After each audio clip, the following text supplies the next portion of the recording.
Next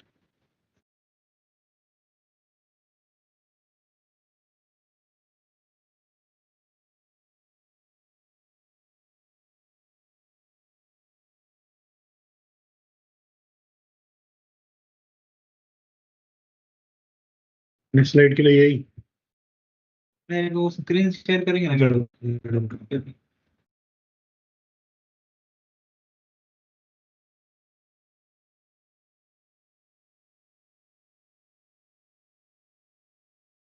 वर्खेडकर साहब आ गए। Good evening. Good evening. Good evening, good evening sir. Yes. How are you, sir? Fine, fine.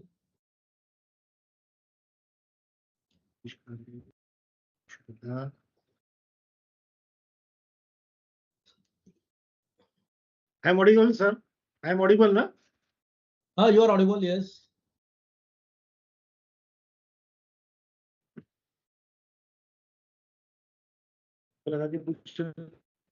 Conduct monitor, everything okay?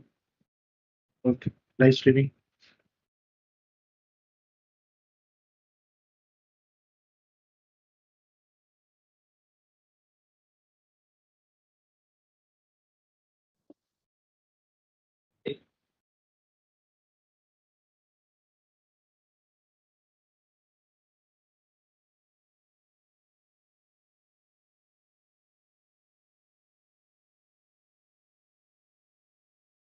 Participants के number कहाँ दिखता है यहाँ से?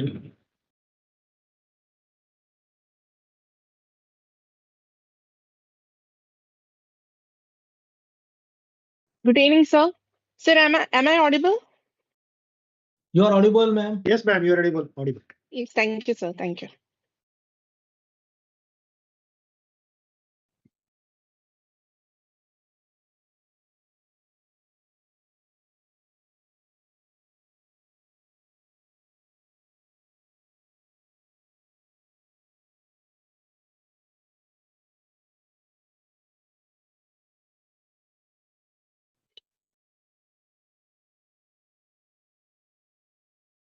Yes.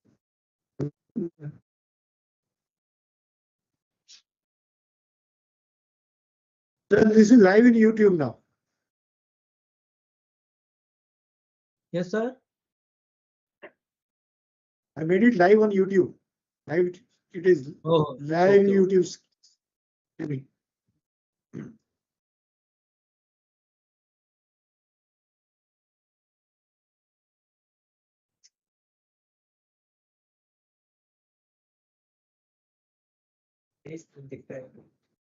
Since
सर नमस्कार सर। नमस्कार कांबळे साहेब, नमस्ते, नमस्कार. नमस्ते, कांबळे साहब, how are you? हाँ बस फाइन। वर्खेडकर सर नमस्कार, डगावकर साहेब Namaskar, नमस्कार। namaskar. Yes, yes, yes. नमस्कार, नमस्कार सर्वांना नमस्कार. डगावकर नमस्कार, साहेब डगावकर हे साहेब. दिसत नाही। का आवाज येत नाहीये? हा आता दिसला Yes, नाही, now चेहरा you दिसत are नव्हता, audible. आवाज येतोय, चेहरा दिसतोय. आता Okay. दिसतोय। पण कांबळे साहेब तुम्ही कुठे काय तर दिसत होते, आता दिसत नाही. Yes, sir. मी सर इथे नवी मुंबई लोकल सेंटर मध्ये आहे। नाही चेहरा दिसत होता, आता दिसत नाही तुमचा. अच्छा आहे दिसला। अभी हम म्यूट कर लेते हैं हमको. दोनों के पास है Now we are muting ourselves, हाँ. तुम्ही Mute करा कर ना. लेते हैं. Okay yes, sir. लिव्ह करू का? हा. लिव्ह करू? हा. त्यांना सांगतो मी जरा 2 मिनिटाकरता लिव्ह करतो. हा. अरे टंडन साहब, बोले सर. 2 मिनट के लिए लॉग आउट करके I am joining again. No problem, no problem, no problem, no problem. Tandon साहब मैंने ज्वाइन कर लिया है. यस सर, मैं आपको बोल दिया नमस्कार पहले ही हमारे तो आप सर, आप लोग के ऊपर हम लोग हाँ, अब मैं म्यूट कर लेता हूँ और वीडियो भी ऑफ कर देता हूँ. ओके. अभी कर दें. मैं वही कर रहा हूँ, म्यूट कर. म्यूट कर देंगे सर.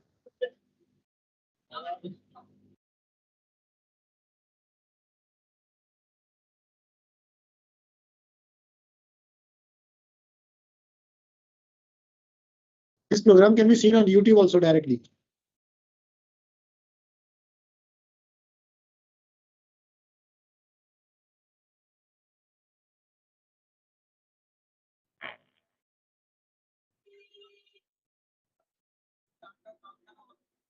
म्यूट करना पड़ेगा. देखो क्वेश्चंस पूछने की वो खाली हैंड रेज कर देंगे आफ्टरवर्ड्स. अभी तो जरूरत ही नहीं.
Structure join.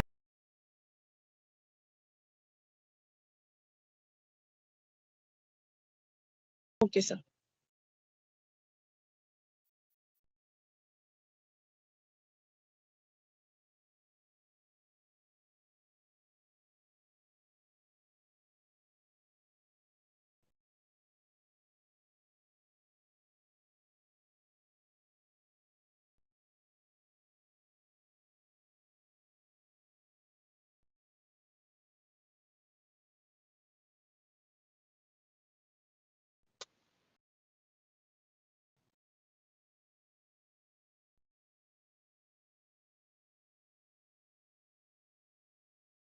असं घेऊन बसलेला आहे. आपल्याकडे हे मिळेल का वरतीच आहे?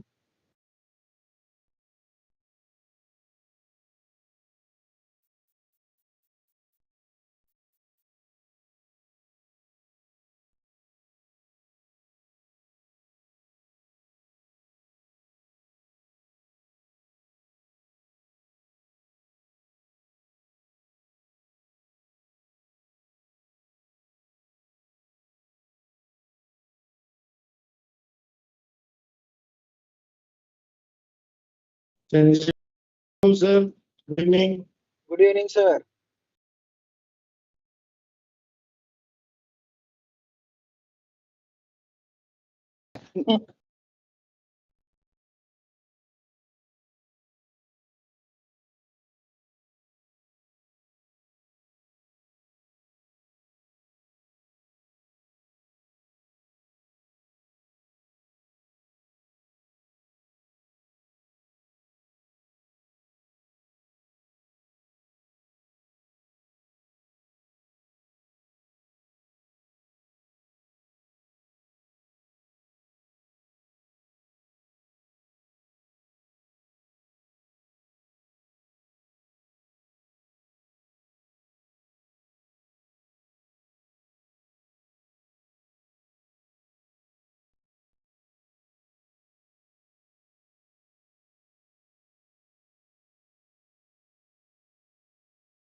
It gives me immense pleasure to extend a warm and hearty welcome to all of you on this special occasion, the inaugural session of our 6 days faculty development program on challenges in developing a smart city.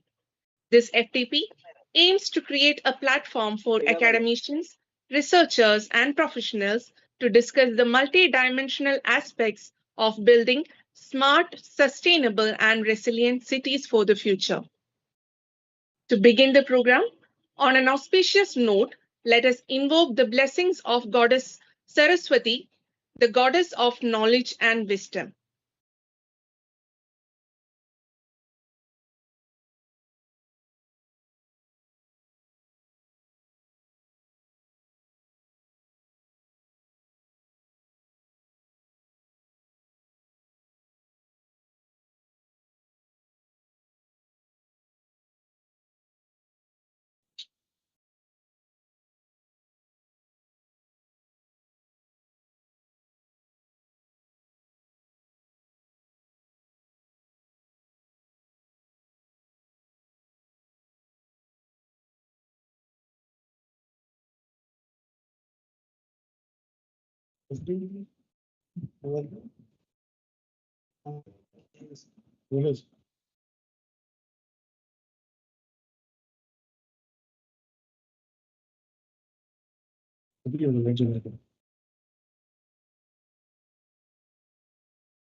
Sorry for the technical glitch.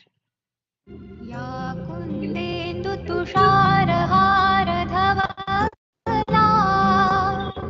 या शुभ्रवस्त्रावृता या वीणावरदण्डमण्डितकरा या श्वेतपद्मासना या ब्रह्माच्युतशङ्करप्रभृतिभिः देवैः सदा वन्दिता सा मां पातु सरस्वती भगवती निःशेषजाड्यापहा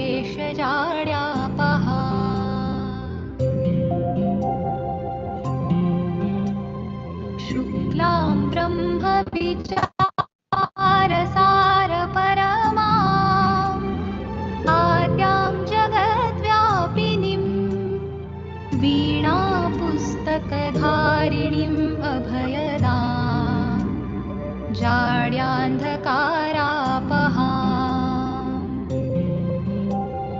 हस्ते स्फाटिकमालिकां विदधतीं पद्मासने संस्थितां वन्दे तां परमेश्वरीं भगवतीं बुद्धिप्रदां शारदाम्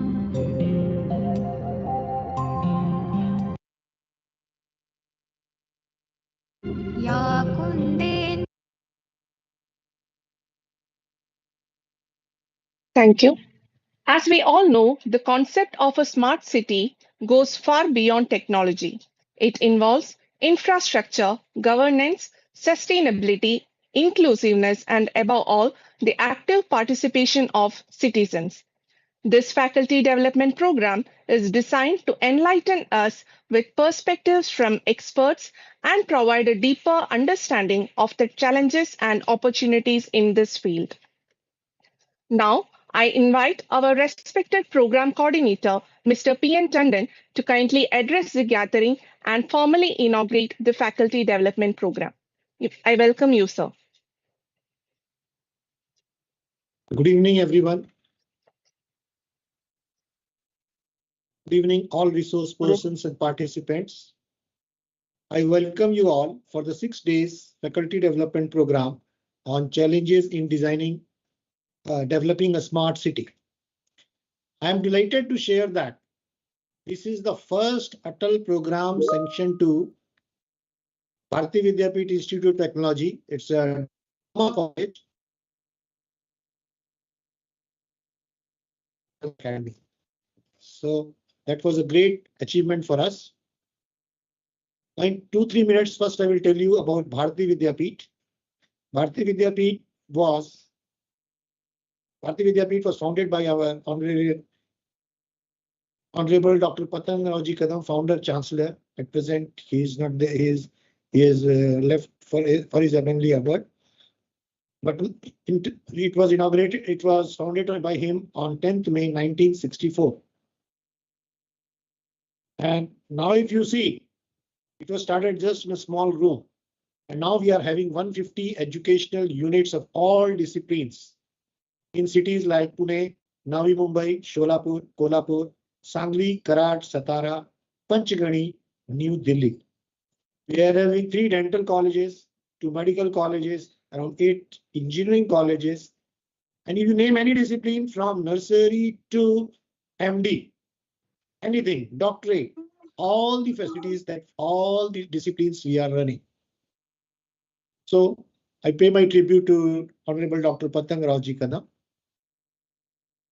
Now our college, Bharati Vidyapeeth Institute of Technology, was established in 1983 and there since 1984 in the same college. It is having at present 7 courses, and this was the first private polytechnic in Maharashtra to get all its courses accredited in 2012.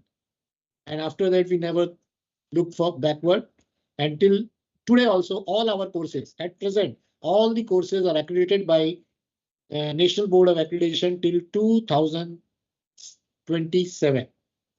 And again, on 2020, after 2027, I will be again applying it for the reaccreditation. As you all know, that here we will have 13 sessions. You all know, because since all the people are from AICTE approved institutions, they all know what is how we are getting it and how we have to do it. So we have arranged very good resource persons for all of you. Now our session first will be, and today only, an overview of urban infrastructure in a planned city. It's a case study. Is Mr. K.K. Varkhedkar, ex-chief engineer, CIDCO Limited. He was the one instrumental in getting out the New Mumbai. You know, it's a very good city. It's a very smart city. And so the speaker will be from CIDCO, the Planning Authority of Navi Mumbai. I welcome you, Mr. Varkhedkar, sir. Thank you. Thank you. The second session will be planning and implementation of metro rail project. It will be today only. And Mr. V.C. Kamble, ex-additional chief engineer, CIDCO Limited, and OSD-CE, MMRDA, afterwards worked there. And he's also a very good speaker. And now our metro rails are running in Navi Mumbai. Navi Mumbai, you know, was started somewhere back in 73, 74. So I welcome Kamble sir for being our resource person for today's session. The session 3, tomorrow, the first session from 6 to 7:30 will be by a renowned architect, futuristic and sustainable high performance development, Mr. Hiten Sethi. Since all of you are from civil disciplines, you might be knowing the name of Mr. Hiten Sethi, who is the founder and CEO. Hiten Sethi and also he was instrumental in getting the head office of Navi Mumbai. Many projects he has done, but is one of the achievement is one main head office of Navi Mumbai Municipal Corporation. Now is making the head office of Panvel Municipal Corporation, our other building.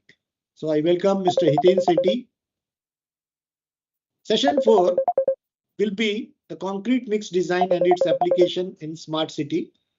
It will be by Mr. Shrikant Varpe, who is currently working as Zonal Head Technical Service at Skyland Implement Firm. The detailed introduction will be given by the organizers afterwards. I welcome Mr. Varke for this session. Now, the 5th session, day after tomorrow, will be on third will be on use of softwares for structure analysis, design and drawings by Mr. Hemant Varkhedkar, consulting structural engineer, Varkhedkar Associates. He is a renowned structural engineer of Mumbai. On third, the second session will be, I welcome Mr. Varkhedkar. The 6th session will be taken by, it is on building resilient smart cities, navigating the path to a floating and ambitious future by Ms. Nama Girish, who is the co-founder engineer, Nestabyte India, PhD researcher, and at present she is at Netherlands. I welcome Madam for the 6th session which you will be taking.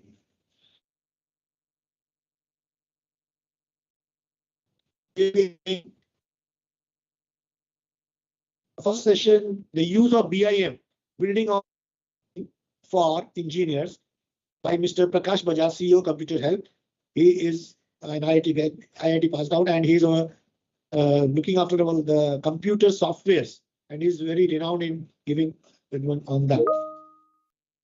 I welcome Mr. Prakash Bajaj for this. The 8th session on the 4th day will be compliance of SWM rules, compliance of SWM Rule 2016, a case study by Mr.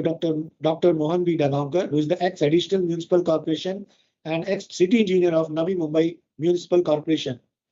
He was there for a long time. He has done many things. I am just telling you a very small biodata about him. I welcome Dr. Dagaonkar for the session. Thank you. Thank you, sir. Thank you. Session 9 will be on the 5th day, rainwater harvesting by Mr. Sanjay Bagul, who is Scientific Officer E at BRC, and he is also a very renowned person in his field, and he is doing PS design for many prestigious projects. Actually, people from BRC are not allowed to give. This is only for the educational purpose, and so BRC people have agreed to it. Thank you, Mr. Bagul, for being with us. Thank you, sir. Today he's there. Thank you. The session 10 will be urban infrastructure challenges. Urban infrastructure challenges, building smart, sustainable and resilient cities by Mr. Vaibhav Bhatgujar. And he is also, Mr. Vaibhav Bhatgujar is a distinguished alumnus of DMC, graduating in Public Works Department, Government of Maharashtra. I welcome Mr. Vaibhav Bhatgujar for the session. Then session 11 will be again by Mr. Varkhedkar, water supply scenario in Navi Mumbai, a case study. So he will be taking today's first session and the 11th session. Then session 12 will be importance of foundation design in planning a smart city by Ms. Preeti Salian, technical manager, practicing structural engineer of Dimensional Solution. She is from Muscat, Oman. I welcome Madam for the 12th session which she will be taking. And the last section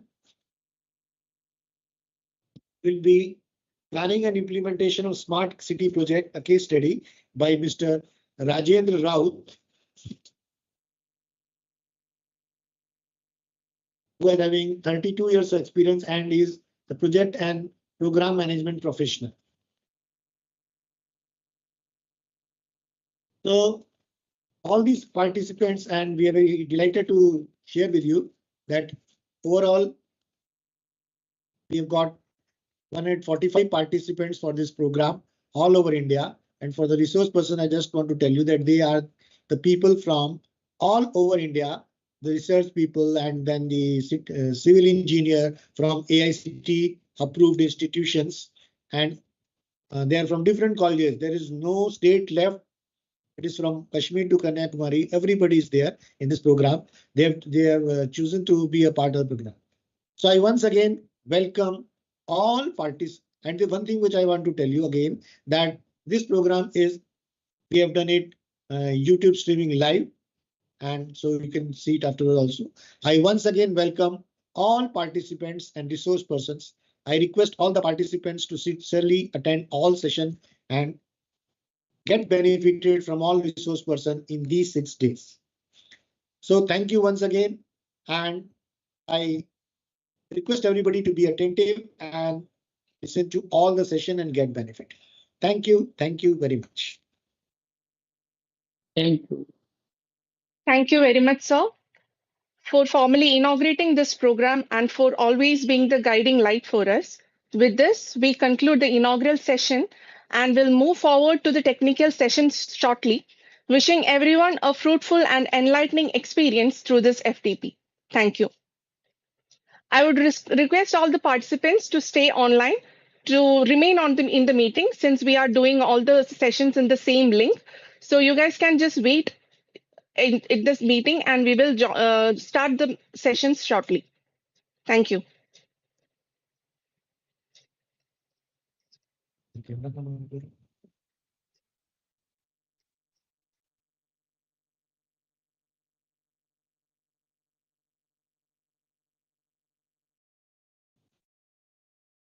camera कैसे बनता है? ये हाँ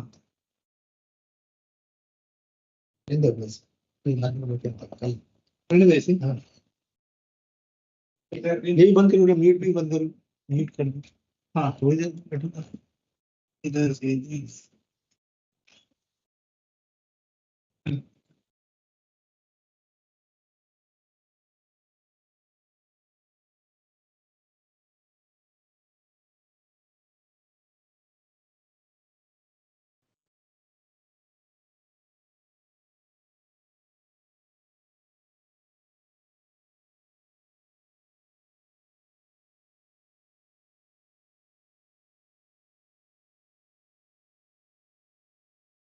Camera on ke lo. Ah, I just know.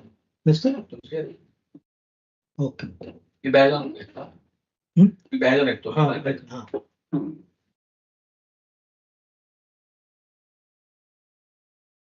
पहले तुम browsing कर रहे हो ना, फाइल तुम जब फाइल हाँ.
Sir, can we start the session?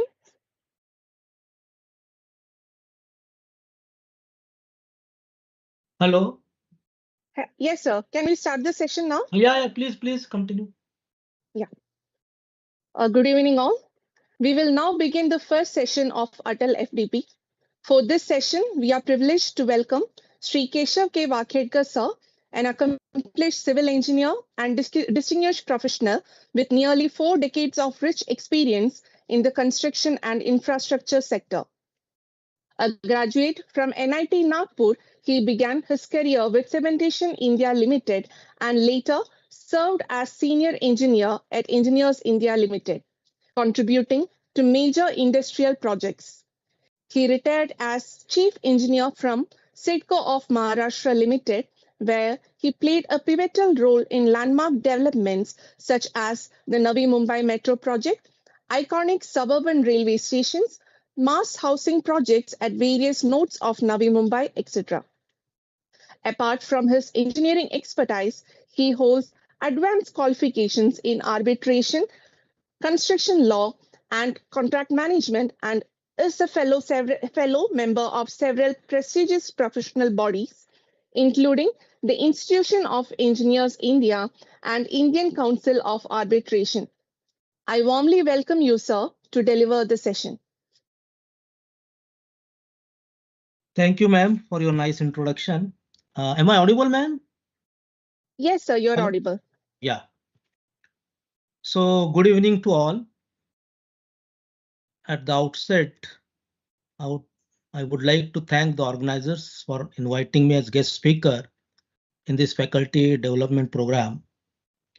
It is my privilege to speak to such a vibrant audience of professionals and discuss a topic that is fundamental to our collective future.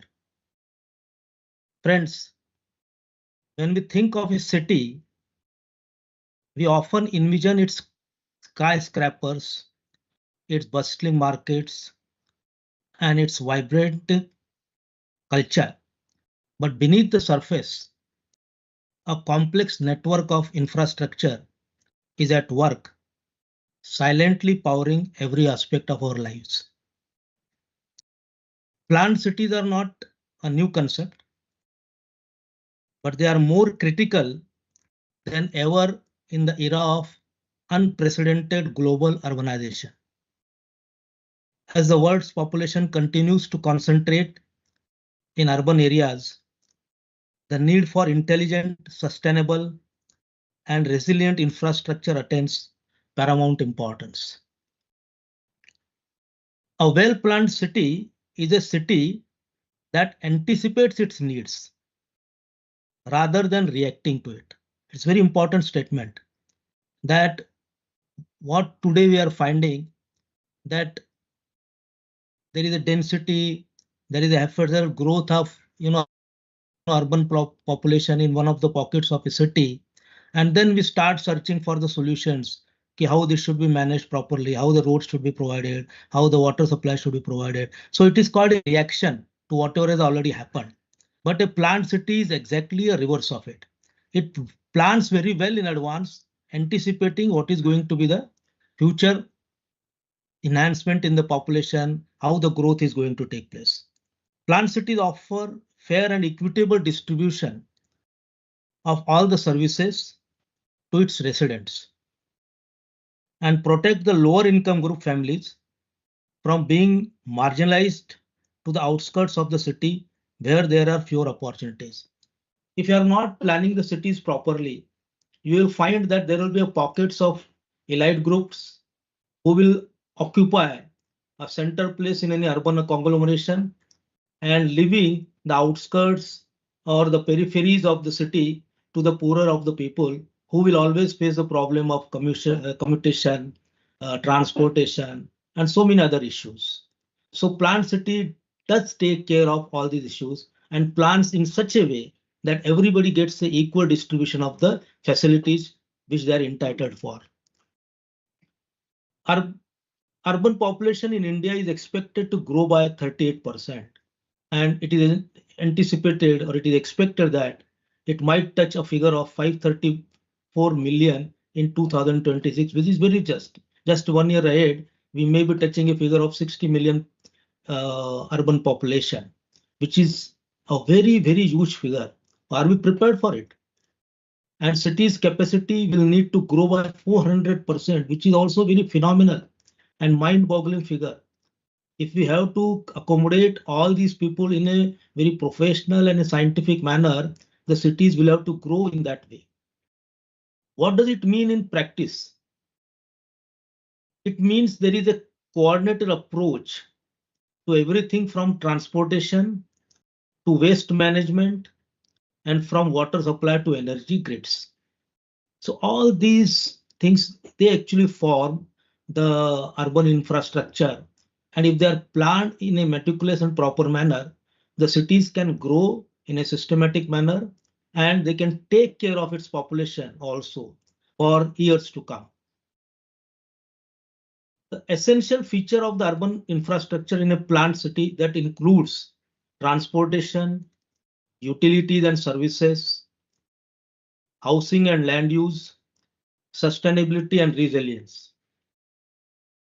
Now, what is transportation? A planned city's transportation network is the circulatory system that keeps it alive. It is not just about roads.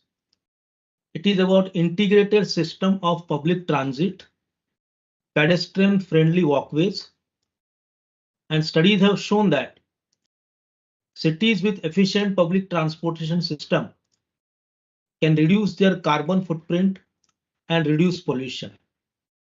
So these are all studies which are taking place. There are a number of studies which are available. The cities which have a very efficient transport communication network, they have studied that carbon footprint has considerably gone down because of the efficient use of the transportation network. Then the second thing which is very of paramount importance is utility and services. Now, what are the utilities and services? Providing essential services like clean water, sanitation, and electricity is a monumental task. And without proper planning, these systems can get strained and become inefficient over a period of time.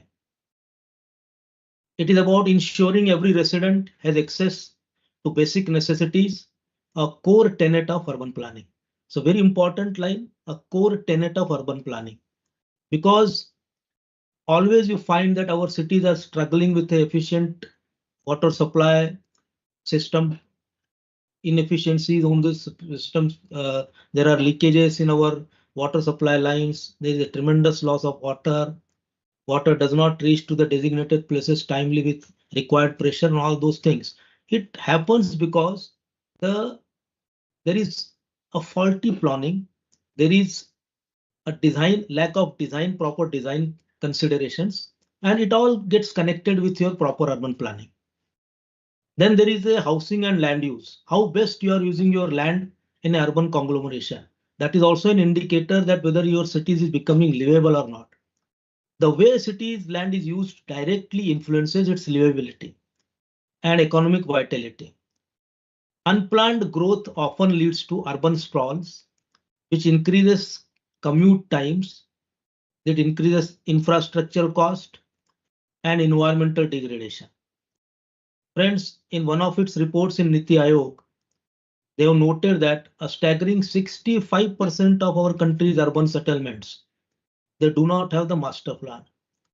Now you can consider that our cities are growing, but if you approach to any local body and ask them that show me your master plan, most of these local bodies, they do not have the proper master plan.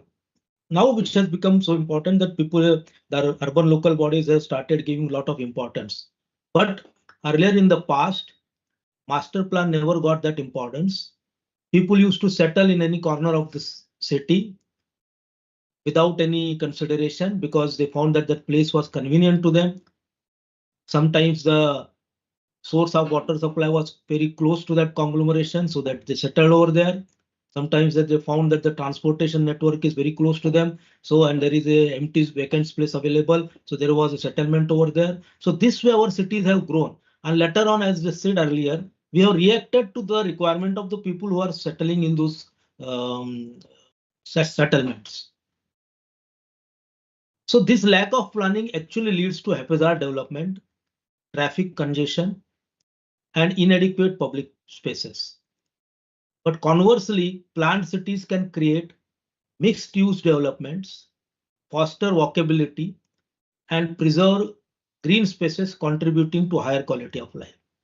So the housing and land use, it is a very, very important parameter of urban planning, and it becomes an integral part of your master plan. Then there is a sustainability and reliance, which are becoming a buzzword nowadays. Earlier, we had given a lot of focus to the other issues, like whether transportation system is improving, whether we are able to feed proper supply water to our residents, whether there is a wastewater proper disposal available, storm water disposal which is available. All those things we used to give focus on that. But today, cities face the growing threats of climatic change, that is from extreme weather events to resource scarcity. Planned infrastructure is cities' first line of defense.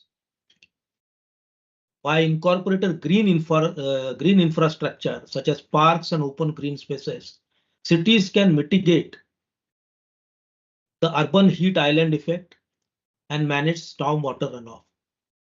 Now you see, here I will add some example, and when I will come to the Navi Mumbai scenario, what is the importance of the stormwater runoff?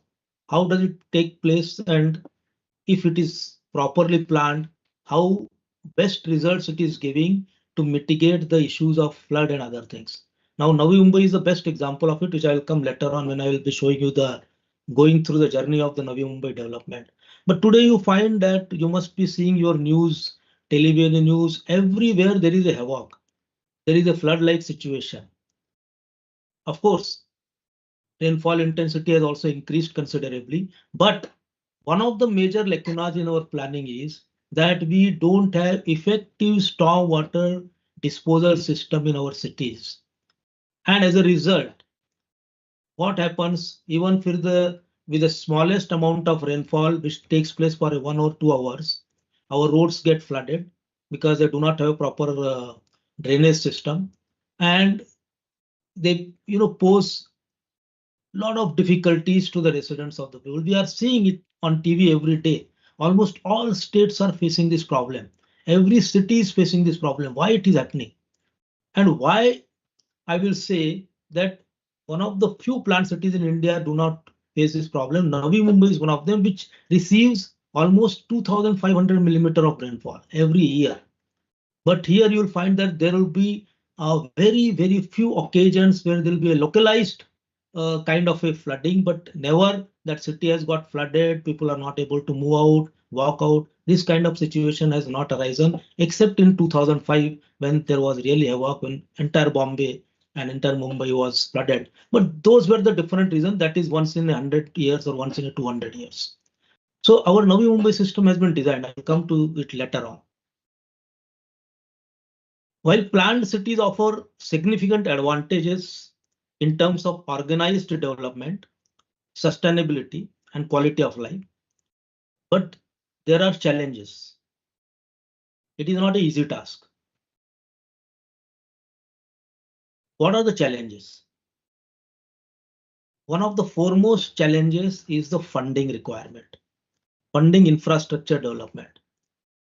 And it becomes very glaring when the projects are with a low revenue potential. And this can be a major hurdle.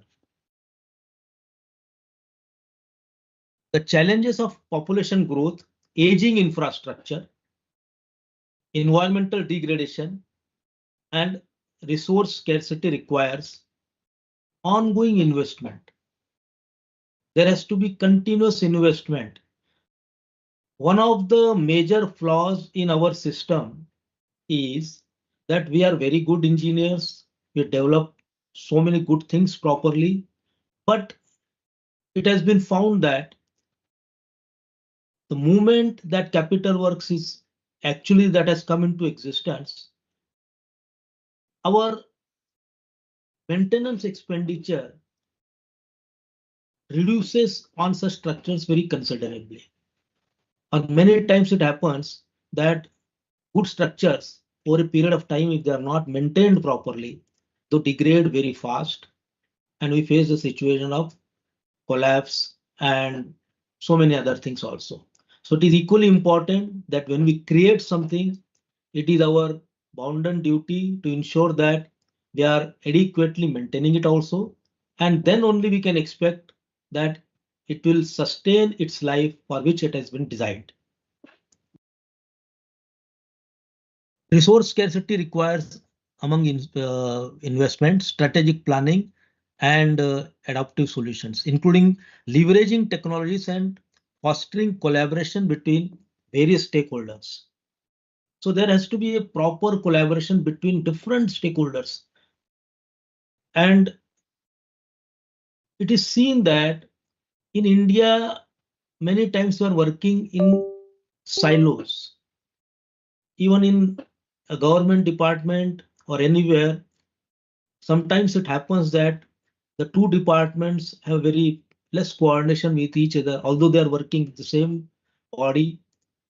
And this lack of coordination between the different departments, that poses so many issues regarding, so many challenges regarding the smooth running of any corporation or any development body. So all the stakeholders who are involved in the development, they have to have a very good coordination among them. Then only they can expect the result what they expect. If you look to the amount, it's just an what you call an estimate that an amount of almost 40 lakhs crores will be needed in the next 10 to 15 years for the creation of new infrastructure and augmenting old infrastructure. This is very important. Now USA also faces the same problem. Its infrastructure very old, but they have good resources also. So aging infrastructure also gets replacement very fast. In our country also, we face the problem of capital expenditure first, but we must remember that we should have enough corpus to ensure that they are maintained properly, and when the time of their departure will come, we must ensure that there are adequate funds available for the new constructions, which also have to be thought in advance. It's not that a bridge has lost its life completely and then we are thinking about its planning and then it will take another 3 years to construct. You must plan in such a way that you know that this will become useless after a certain period of time, and your next facility, which is commensurate with what is existing, also in place by the time the first facility becomes useless. So it's very, very important that all the stakeholders who are involved in planning, who are involved in life cycle costing of these projects, they come together on a platform. They debate, discuss all these things very seriously and take very appropriate decisions for the betterment of the citizens and for the betterments of the cities for which they are responsible. Planned cities by their nature present an opportunity to integrate sustainable and resilient infrastructure solutions from the initial planning stage, promoting a very higher quality of life and greater environmental and economic benefits in the long run. Very important. Now, what I have spoken is very ideal thing. We should be there. But then somebody will ask the question whether we have such examples of such cities either in our country or in the world over. Yes, there are good examples. So the first and foremost example is Singapore city / state. Now why I'm saying it is city / state, because Singapore has got an area of 735 square kilometer. If you add the area of Mumbai, which is 437 square kilometer, and Navi Mumbai is 344 square kilometer, both these become together having an area more than Singapore. So you can imagine Singapore is such a small island, and this island does not have many things which are naturally available to any city, but still it has flourished. Why? Because there has been a wonderful planning. It is a prime example of a city-state that has meticulously planned its development. It has leveraged long-term plans to optimize its land and resources. Number one, they know that they have a very acute shortage of land. So whatever available land is there, how in an optimum manner this will be used, and they have planned for next 50 years, 60 years, and accordingly they have started working. They keep on developing their island in such a manner that it is taking care of their increased needs timely. The result is a highly efficient and livable city with a world-class infrastructure. What is notable in Singapore's achievement is its innovation in water management. Many of you must have visited Singapore from tourist perspective. But as an engineer, when they say that you take a tap water from your hotel room and there is no need of any filter, it's a potable water. Many times we wonder that whether directly taking a tap water in any of our cities can be sure enough that it is of potable standards? No, in our country it is not. But Singapore, every hotel room they say yes, this can be used for the potable purpose. Why it has happened? Singapore doesn't have any source of water. It doesn't have any rivers. So you can understand how it is able to manage its water requirement. So there is a very good strategy of 4 national taps which they are using for fulfilling their water requirement. One is imported water. They have very good tie-up with Malaysia, which is a neighboring country, and they're importing water. And it's a what you call as a ageless kind of an arrangement. Both these countries have vote that they will be each. Malaysia will be supplying water to them. Whatever water is demanded by Singapore. So this is one of the sources, but it is not dependent on only Malaysia's imported water. They have created so many local catchment areas, and those local catchment areas are full when the rainy activity is almost continuous in Singapore. So these catchment areas get full and they're utilizing that water.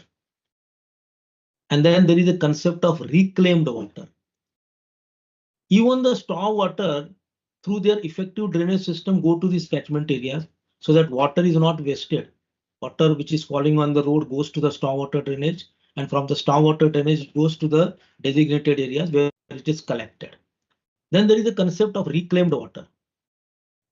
Reclaimed water is the best utilization of the wastewater. They have treated their wastewater in such a manner that it has attained 1 degree above the kind of a potable water. That their treated wastewater is better than the potable water. That is what they have proved, and all over the world it has been accepted. It has been tested by various laboratories all over the world, and it has been recognized as one of the best water. So this is reclaimed water.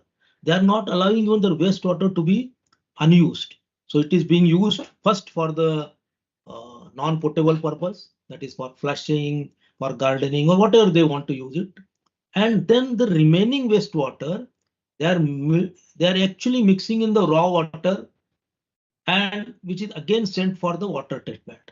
So that's why this water which is coming from the treatment plant has a mix of the treated wastewater, and it is directly available from taps, and there are no waterborne diseases in Singapore.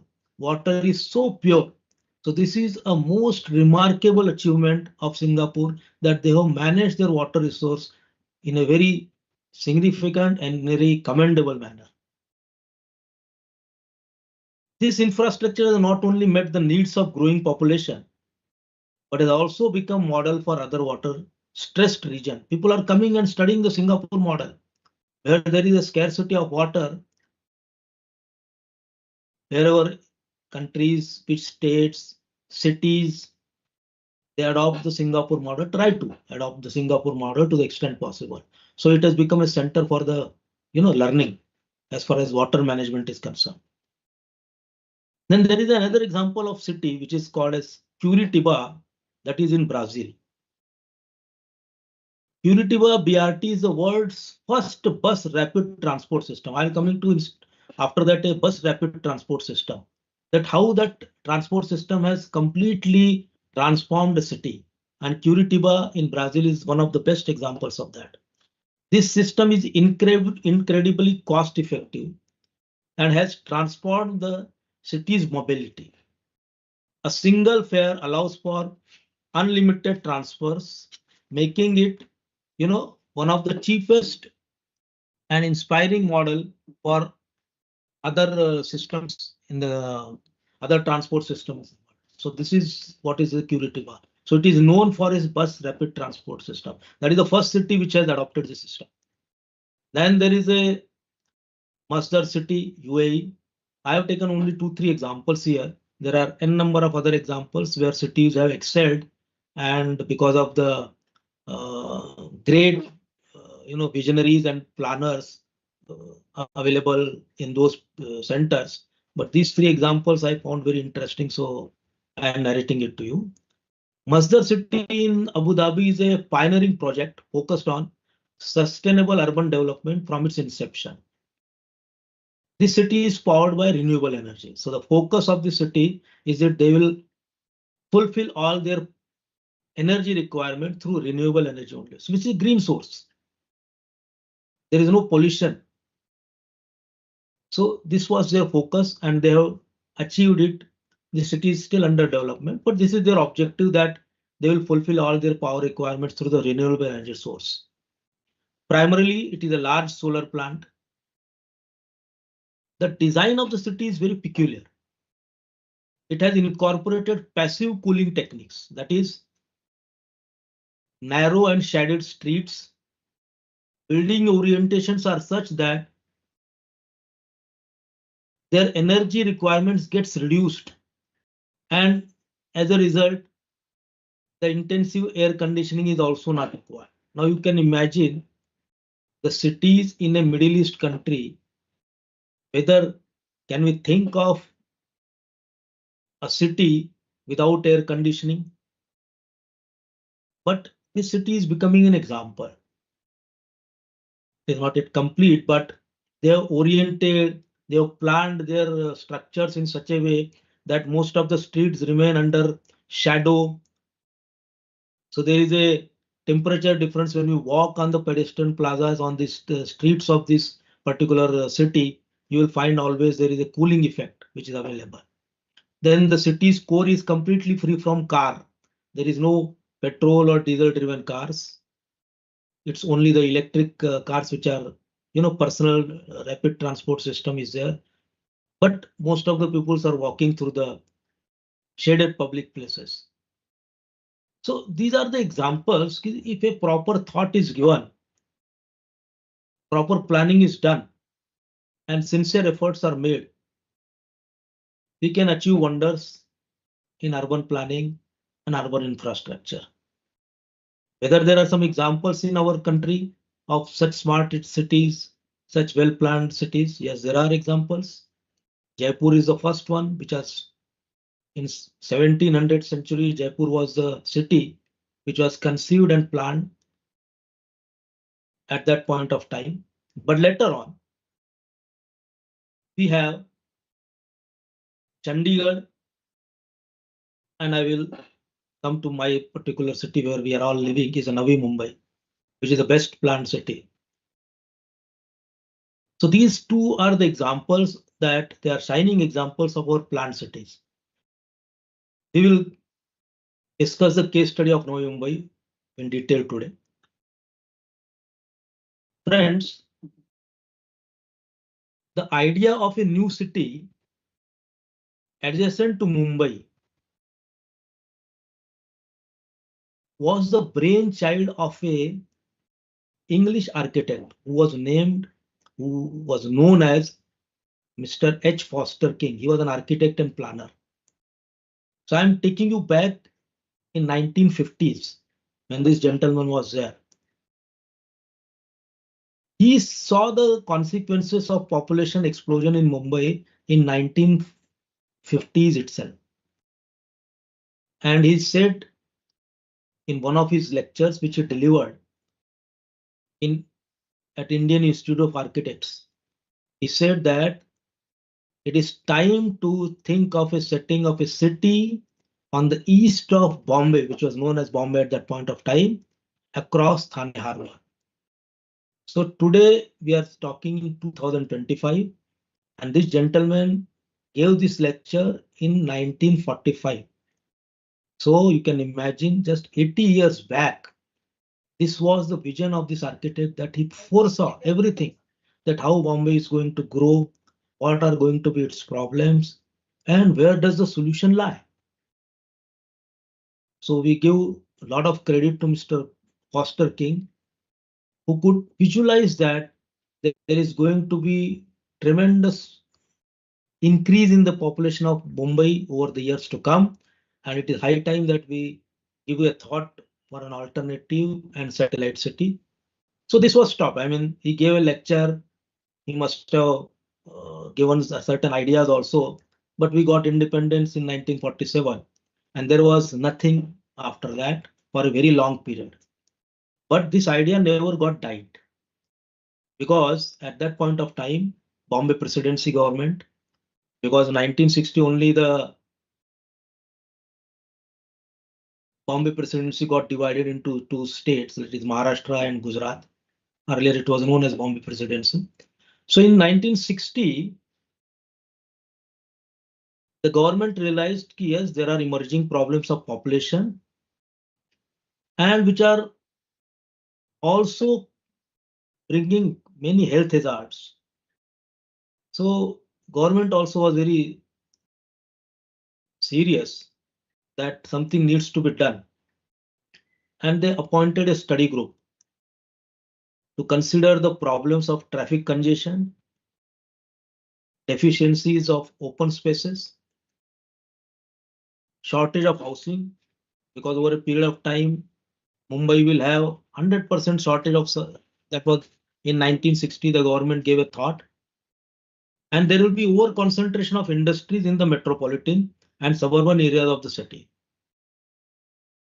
So this committee was mandated that they should recommend specific measures to deal with it. This panel was chaired by then Secretary of PWD, Mr. S.G. Barve.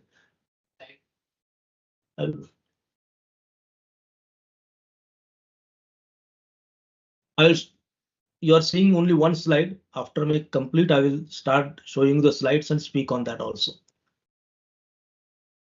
The Barve group submitted its report in 1959.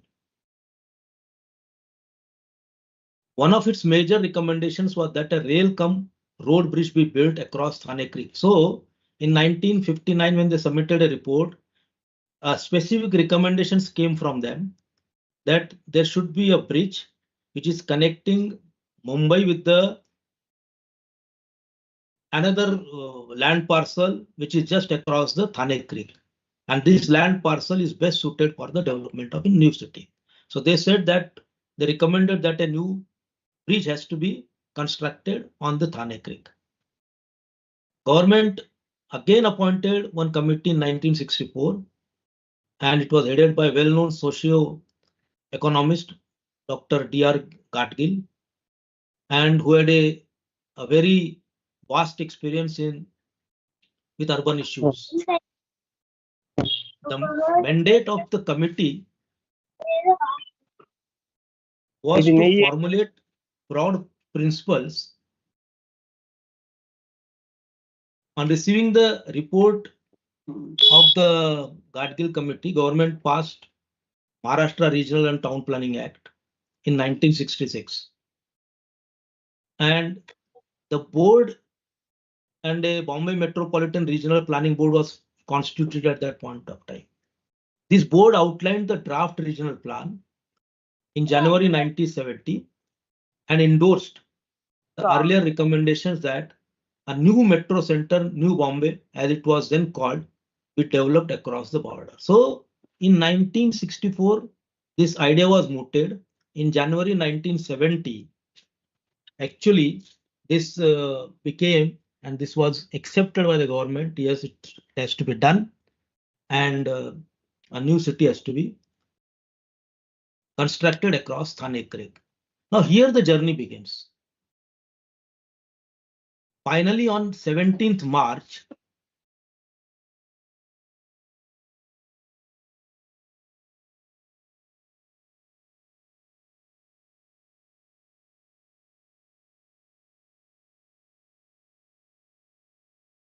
the City and Industrial Development Corporation was incorporated under Companies Act, and state government issued resolution, and they declared CIDCO as New Town Development Authority for Navi Mumbai. This was in 1970. CIDCO had an good fortune of having renowned persons like Shirish Patel, Charles Correa. They were associated with CIDCO in the initial days as their directors, and they contributed a lot in the planning of Navi Mumbai. No. So this is the beginning of Navi Mumbai. Now we'll go to the Navi Mumbai in specific, which is the topic of today. Why I come in this to a little late? Because let's understand what is the importance of urban infrastructure. We are really struggling with a good infrastructure in most of our cities. Population is increasing, but there is a woeful, inadequacy of infrastructure, and people are not really leading a life for which they are entitled. Constitution gives them a right to live decently. Article 21 of Constitution, it says very clearly that right to life with dignity. So what is the dignity? If you don't live properly, if you don't have the facilities properly, and if the state sometimes is unable to make that kind of a platform available to you, probably we are not fulfilling our duty towards our constitution also. So urban planning is of very utmost importance to all of us. That's why this background was there. Now let's see. So this, I told that Chandigarh is 114 square kilometer, which is a well-planned city. Then we have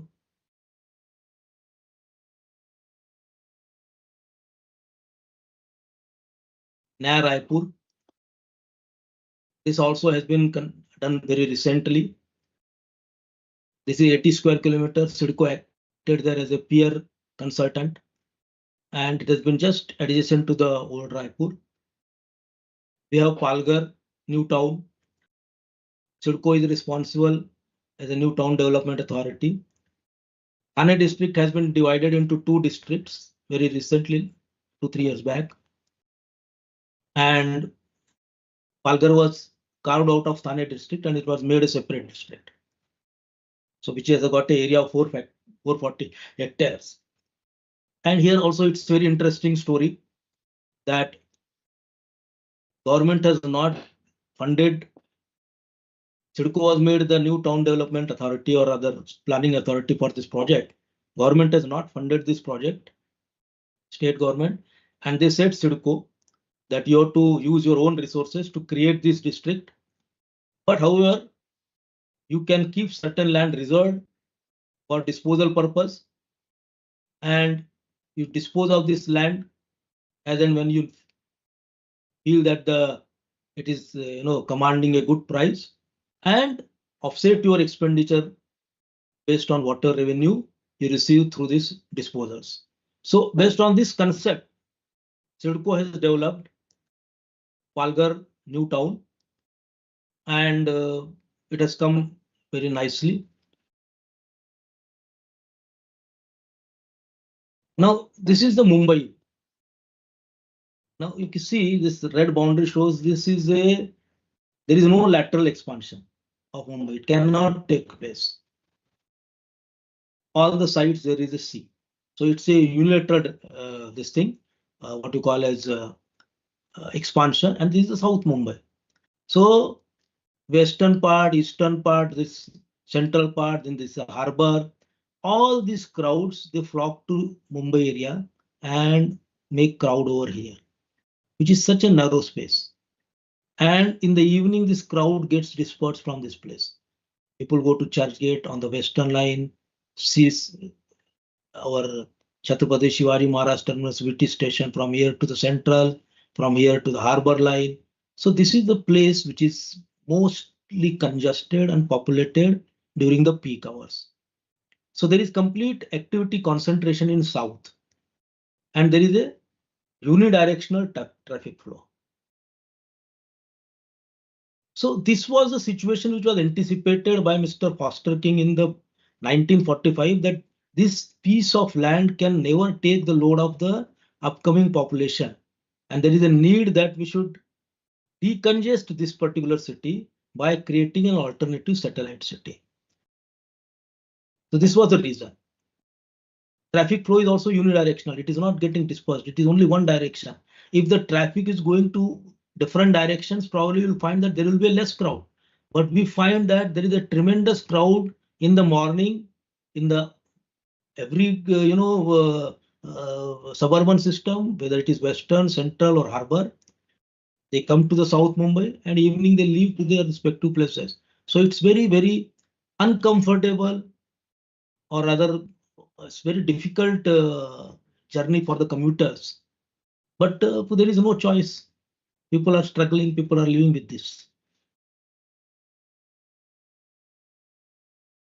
This is one example. This is one cartoon. R.K. Lakshman's cartoon. This is the situation of Mumbai. So much of crowd, so much of buses, trains, cars. And the gentleman is telling to this common man, of course I have a car, but I don't have a road to drive it on. Very old cartoon, but very relevant. Today also you find that many times you feel that it is better to travel by train, reach to your destination faster than use your own vehicle. One of the major lacunas in our urban planning is the inefficient or inadequacy of the public transport system. Now in Mumbai, there is a good network of suburban railway system. Now metros also are coming everywhere. What is happening? There is a gap between the facilities which you provide, and by the time they come into existence, the population goes 2-3 times more than what has been provided. So there is always a mismatch. Then there is overuse of private transport, because public transport is not that efficient. People used to prefer ki I have to go to this place by within 1 hour. Probably I may use my bike, I may use my car and reach to my destination in the designated hour. Otherwise, if I am banking on public transport, probably I may not be able to reach by that time. So there is a use of private transport, and this is what has created the mess in Mumbai.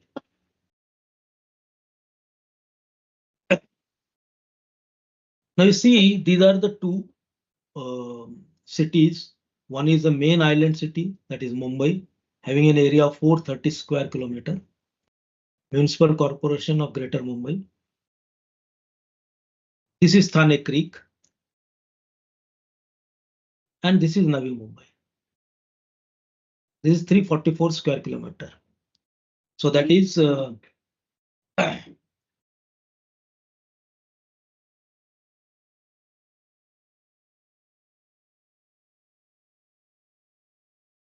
That is 34,400 hectares of area.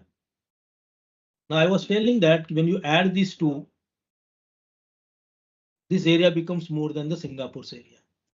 But see where is Singapore today, and Navi Mumbai is much better than any of the urban conglomeration in India, because it has been very meticulously planned.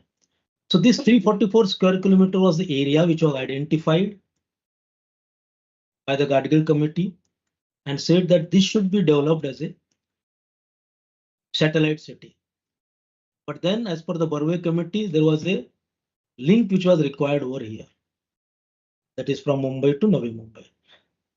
There was no link between these two places directly. People used to come through Thane to the Navi Mumbai area. Go to Thane first. From Thane, you commute to the Navi Mumbai. There was a Thane Belapur road like this, which was running. And people used to Navi Mumbai and CIDCO office also like that. So there was this route. In 1970s, this bridge was constructed. And this gave a lot of relief to the commuters that directly from Mumbai, they could enter into the Navi Mumbai area in the Vashi area of Navi Mumbai. Now, as I said, CIDCO was formed on 17th March.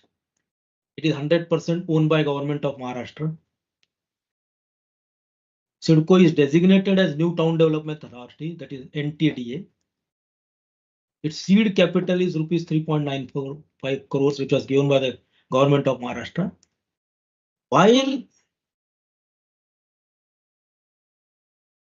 CIDCO was formed, the mandate of CIDCO was very clear that they will not be supported financially by the Government of Maharashtra. So how the revenue will come? So the last point which you read over here, land as resource for project finance. So this was the first time this concept was used, that a public body was given a mandate that you have to develop the area without depending the financial resources of the state government, but the land is available to you. Government took the possession of entire Navi Mumbai land and handed it over to CIDCO and said that CIDCO is the authority, New Town Development Authority.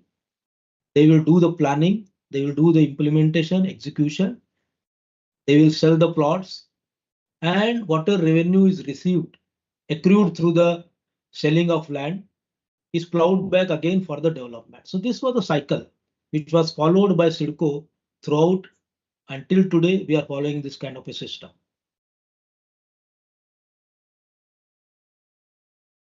Now you see what was the composition of Navi Mumbai. It was, fishermen, they are called coolies. Salt pan workers, they're all, salt pans were there, and workers from or the, originally built area were working on the salt pans. So that is called the Agri community, because they are called Agar. They are called in Marathi Mithagar.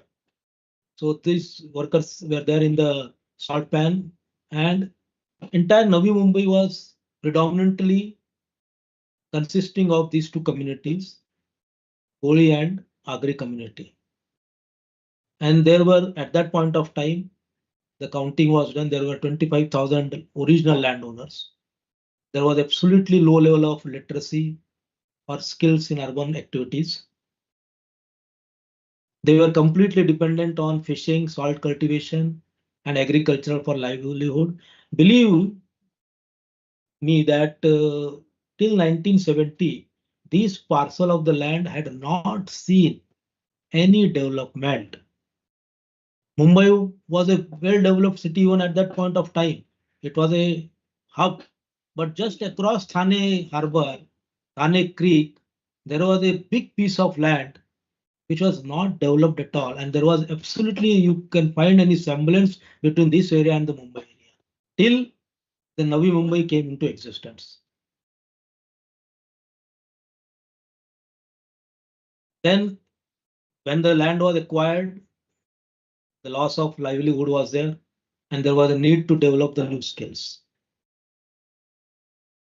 So this is some statistical data. Total area is around 344 square kilometers. There were total 95 villages. Navi Mumbai is very geographically, it's very uniquely placed. Basically, there are two districts of Thane and Raigad. Around 110 square kilometer of area of Navi Mumbai falls under Thane district, and rest of the area falls under the Raigad district. But then Navi Mumbai was composed or framed in such a way that these 95 villages belonging to Thane and Raigad districts were brought together, and this 344 square kilometer area was designated as a Navi Mumbai area. So, as I said, 17,000 hectares, that is 170 square kilometer of private land was there, which was acquired through the private owners, and there was equal area of forest and government land. This entire land was marshy and barren land. What has been done in Navi Mumbai planning, that all these villages which became part and parcel of Navi Mumbai, their land within the Gauthan area was not acquired, and their homes were retained as it is. So in an urban conglomeration of 344 square kilometer where various nodes are there, I'll come to that. There are villages also, today also those villages are there. And their distinct identity has been maintained.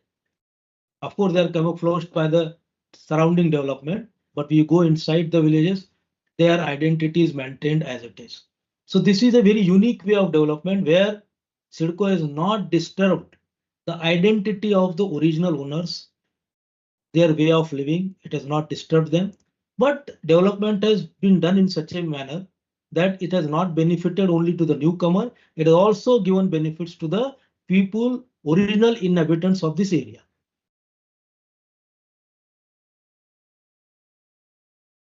This was considered as a counter magnet to Mumbai, planned for 2 million people, 750,000 jobs.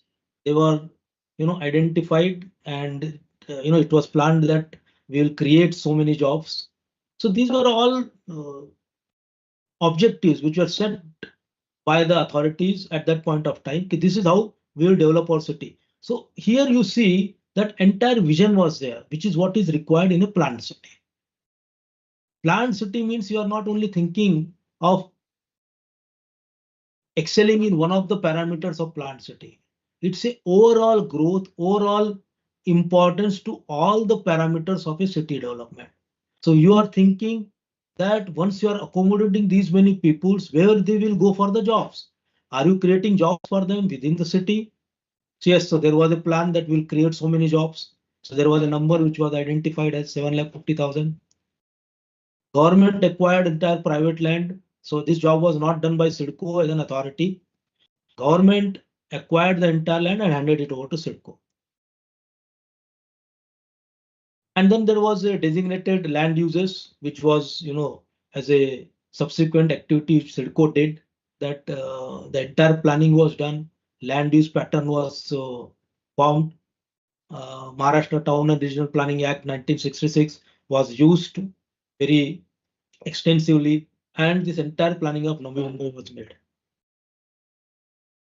What was the objective? That is a development plan Navi Mumbai, that every new Mumbaikar will have dwelling of its own, jobs and residences to be located in close proximity.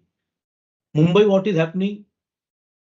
People are coming from Kasara, people are coming from Karjat, Pune, because I'm talking about a situation some 50 years back where there was entire concentration of all the activities in Mumbai area, but there were no places for people to live in that area. So people used to live very far off, come to Mumbai for their daily livelihood and go back to their places for stay. So this is not a right way of planning, that you have to commute at least 3-4 hours every day. So what is the life then? It is not a decent way of living, that I am commuting. Till today people are doing it because there is no option. Where people who are working in Mumbai, there is no option for them. So Navi Mumbai was, thought in such a way that will create the residences, will create the working environment in city itself. So there is very less commuting time, so that you stay here, commute to your workplace within 10-15 minutes, half an hour, do your work and come back very peacefully in the evening to your place. Then there was a system of crop subsidy to housing the poor, to house the poor. Now, This was a very unique concept followed by CIDCO, because CIDCO, when it started with the construction of various mass housing schemes from the day one. And our objective was to fulfill the requirement each class of the society. So we constructed low income group houses, houses for the weaker sections, middle income group, higher income group. So these were the 4 categories. But then land price being the same, if we are not offering any subsidy to the poorer section of the society, probably the cost of the tenement will be very high. So a system of cross subsidy was followed in CIDCO, that people who are going to buy the elite class of housing, they will sustain certain burden of the poorer class, and there will be a cross subsidy. So they will be poorer section will get some concession in the land prices in their costing, whereas the land prices for the middle and elite group would be enhanced to a certain level because they are capable of bearing it. And till the formation of the local civic bodies, CIDCO will also function as urban local body. It will also discharge its function. It will all discharge all its municipal functions also. So that was the mandate given to CIDCO, that you can't develop and leave it to the mercy of the other bodies, because those bodies never came into existence when CIDCO was there. Urban local bodies come into existence after certain passage of time, certain population. So CIDCO was entrusted that to develop it and also manage it. Then there was a rehabilitation program for the project affected, which was very, very meticulously, scientifically monitored and implemented by CIDCO. The Navi Mumbai local PAPs, we call them PAPs, that is project affected persons. They are the highest paid project affected persons in the entire country. Their land which was taken by government, subsequent whatever development was required to be done within their gautans, within their villages, whatever jobs were to be offered to the kith and kins of those people. Entire planning was done by CIDCO under rehabilitation department, and it was very meticulously implemented. And we find that although there will be always some murmurs, protest, all those things will happen, but by and large, the entire development of Navi Mumbai has taken place with a proper rehabilitation plan into picture. Now this is the Navi Mumbai development plan. Now you see that this one is the residential area. These are all nodes of Navi Mumbai, whichever I'm. And then this is the MIDC area. All these yellow areas are residential areas. Green areas which has been kept as green from the day one. CIDCO has not touched those green areas in any way. So you'll find in Navi Mumbai, there is an abundance of green area, abundance of trees. So entire Navi Mumbai is actually very green area, because whatever area was earmarked as a green area has been kept as it is, and over a period it has been increased. Then this is the south part of Navi Mumbai, that which is coming under Panvel Corporation now. I'll come to that later on. Now you see this Navi Mumbai was developed as a nodal development. Each node, there were 14 nodes along with the major arterial corridors. Every node was planned between 850 hectares to 2,500 hectares, and population was conceived between 1 lakh to 4.5 lakhs. So every node is a small city with a population ranging from 1 lakh to 4.5 lakhs. Due to development and higher FSI, the average population carrying capacity has now gone up to 6 lakhs, because now a lot of redevelopment projects are coming up. So everything has been conceived. It was already thought that over a period of time, the development will take place in this manner. So let's make the provision for all these things in the beginning itself. Then there is a residential facility for all income groups. Centrally located district business center. There is a CBD area. which is here. So this was called as a CBD, which is equidistance from these places. And it was to be developed, and it has been developed as a central business. So all the commercial and other activities are actually concentrated in this area. So the idea was that people have not to travel. Like in Mumbai, concentration is one place, everybody has to travel to that place. Here, it has been placed in the beginning, I mean the middle of the development. So the distance is almost equal from all the corners of the Navi Mumbai. Then there were social facilities like schools, community center, religious facilities, hospital, gardens, playgrounds. Then there are public utilities, fire stations, police stations, transport, post offices. All these public utilities, social facilities, every node has made independent planning of all these facilities. So every node is self-sufficient. If I stay in Airoli or if I stay in New Panvel, I need not travel to Airoli because my post office is there, my hospital is there, or even Airoli resident has not to come to Vashi, that there is no hospital in Airoli, so I have to travel to Vashi. Of course, the standards of hospitals and other things, they have differed.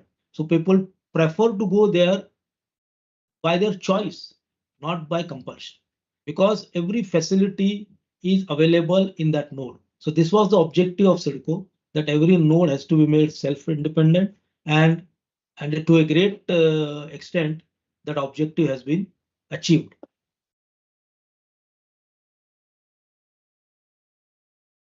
Now I've shown this, these are the red, this thing, they are showing prominently what are the nodes of Navi Mumbai. This one is a Dronagiri node, which is in the near to Uran Taluka. This is Dronagiri node, which is almost 2,500 hectares adjacent to JNPT port, and this has been developed by CIDCO. So this is the farthest one. Rest of the all nodes, they are in a close proximity with each other. This is the Ulve node. This is Palam. This is the Khargar, which is again a very big node, 1,800 hectares.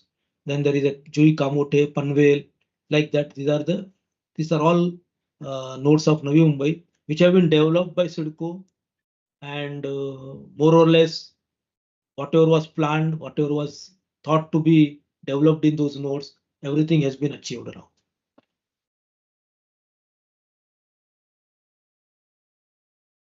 Then CIDCO embarked on a housing construction as a prime objective, and this is the statistical data. Till 2001 to 2010, some around 51,000 tenements were constructed. Today, the statistically, we are almost going for 2 lakhs tenements, because we have CIDCO has taken up almost 90,000 tenements under the Prime Minister Awas Yojana, and it is under various stages of completion. Before that, CIDCO had completed 1.2 lakhs tenements. So after the completion of this Prime Minister Awas Yojana, CIDCO's tally would be more than 2 lakhs tenements in the Navi Mumbai area. And it has given shelter to every income group. Today's focus is more on the low income group and the economically weaker sections. But while doing so, CIDCO has been very considerate that they have not deprived the EWS category from the facilities of or they have not categorized them that their housing is not located in a very developed node, and their all housings are located in only undeveloped and underdevelopment nodes. It's not like that. CIDCO has created the infrastructure and the housing stock for all these people in all the nodes of Navi Mumbai. So what I said in the beginning, there is the equal distribution of your, like we call equal distribution of wealth. So equal distribution of your facilities to the every strata of the society. This is a fundamental principle of our governance. This is the right to live with dignity, which is enshrined given to you by the Constitution. That you cannot be deprived that only one class of the society will get all the benefits. Other class also has got equal rights, so they should be given the equal opportunity. This is how CIDCO has maintained, the distribution of houses for the poorer section of the society. Now these are some of the housing projects which CIDCO have completed. Now many of you, because most of my participants may be pan-India, they might have traveled to Navi Mumbai. Many of you must have traveled to Navi Mumbai. So these are the all housing complexes which CIDCO has built with state-of-the-art technologies. CIDCO has never compromised with the planning. CIDCO has never compromised with the quality, and we have adopted the best possible construction solutions for all our constructions. And as a result, the satisfaction level within the Navi Mumbai area, which has been done by independent body, there is almost 80 to 90% level of satisfaction is there. Because there are n number of parameters which determine the satisfaction level of the residents. And on all those parameters, there is an average of 70 to 80% marks, which has been obtained by CIDCO. Now these are all housing complexes which CIDCO has done. Now I'm coming to the another part of our infrastructure development within Navi Mumbai area, which is very interesting. I think you people must understand how this commuter network has been created in Navi Mumbai area. Now you see, this is the Greater Mumbai and this is the Navi Mumbai. So there was a bridge which was connected, as I said, in 1970. Road bridge was already there. Road bridge happened, but still growth of CIDCO was not actually happening as it should have been between 1970 and 1980 or 1990. So after 20 years of also its existence, we could not, CIDCO could not mobilize enough people, although there were hectic activities from CIDCO's end to bring to the people, tell them the benefits of shifting to the Navi Mumbai area. But the response was not that encouraging. What was the reason for that? Now in Mumbai area, people are accustomed with good transport and good connectivity. If there is a good transport and good connectivity from their place of residence to their place of working, they are happy. Mumbai is providing that because there is a good network of suburban system. Although a person is staying very far in Karjat Kasara, that is 100 kilometers from Mumbai, but still people commute on a daily basis because they know there is a certainty. Even if it is 2 hours, I know that after 2 hours I'll be at my home. I need not have to wait for a bus which is there, which is not there, and there is no, certainty that when I will be reaching to the home because it was connected with the suburban railway system. Unfortunately, the Navi Mumbai part was not covered under the commuter railway system. So this was a great bottleneck for the development of Navi Mumbai. Then a lot of thought process went on. CIDCO has a full-fledged department of transportation planning. It was headed by one of the topmost transport planner, Mr. R.K. Jha at that point of time. And he prepared a basic commutation plan, that is a suburban system plan, which will connect to the last station on the harbour line to the Navi Mumbai area. Last station of the harbour line was Mankur. So he proposed that from Mankur to Vashi, you should have a rail connectivity, and actually which will improve the acceptability of the Navi Mumbai as a whole, the moment this link is created. Now there was a great discussion, plethora of discussion took place between railways, CIDCO, government of Maharashtra. But the one issue always remained unaddressed.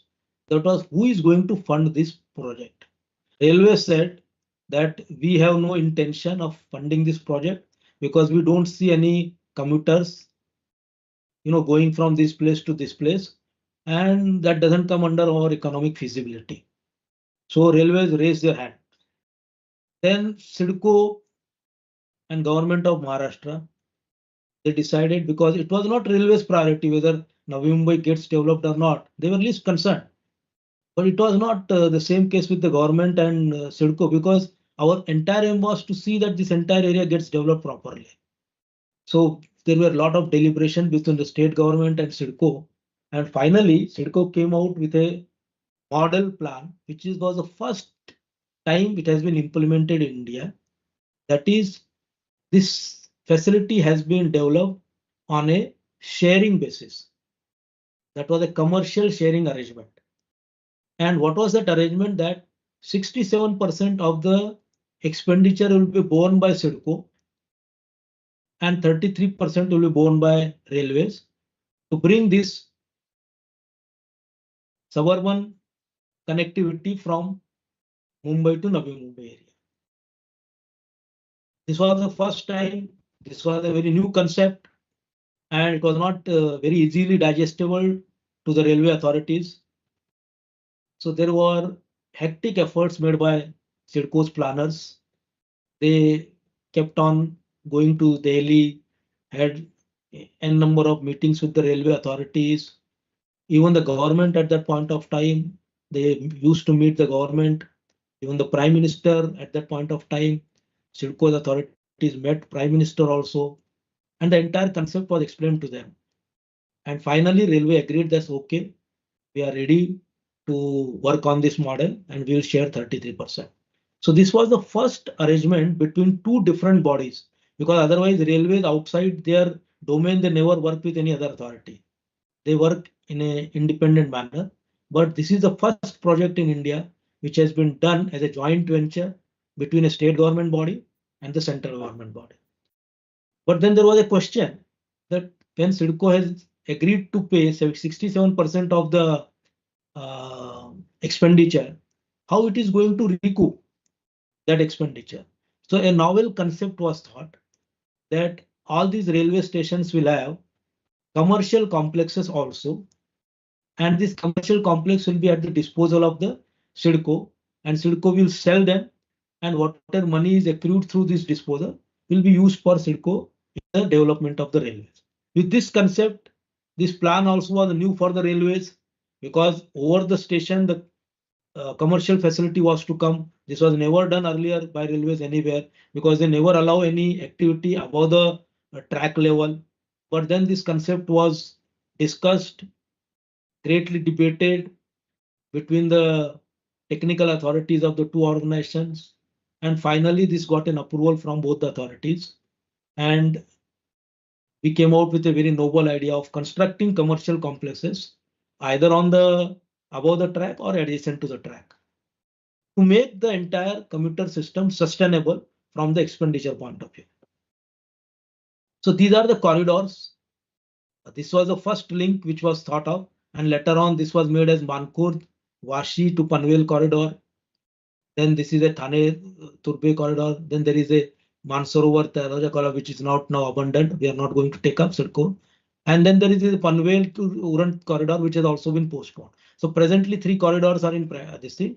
We have Uran to Belapur Nerul corridor, which gets connected with the so from Uran directly you can travel up to Greater Mumbai.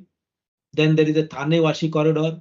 From Vashi you can go to Thane. From Panvel you can come. So the entire Navi Mumbai has been connected with the commuter rail system. So now you see these railway stations.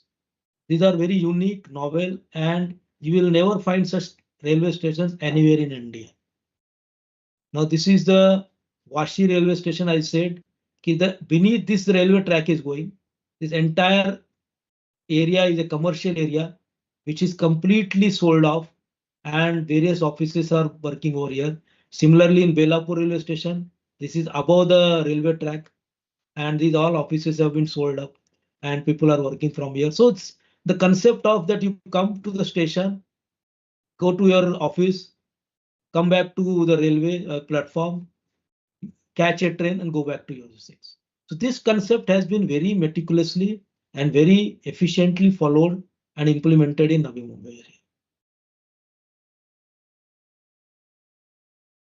Then there are other infrastructure projects, like anybody from your end, you must have seen the Palm Beach Road. So this is called as the Nariman point of Navi Mumbai. On this side is a completely sea, that is Thane Creek, and this is the And these are the nodal development of CIDCO, which is on the one side of this. So it's a very unique experience and a very enjoyable experience once you travel on this 8-kilometer road, which is from Belapur to Koparkand or Vashi.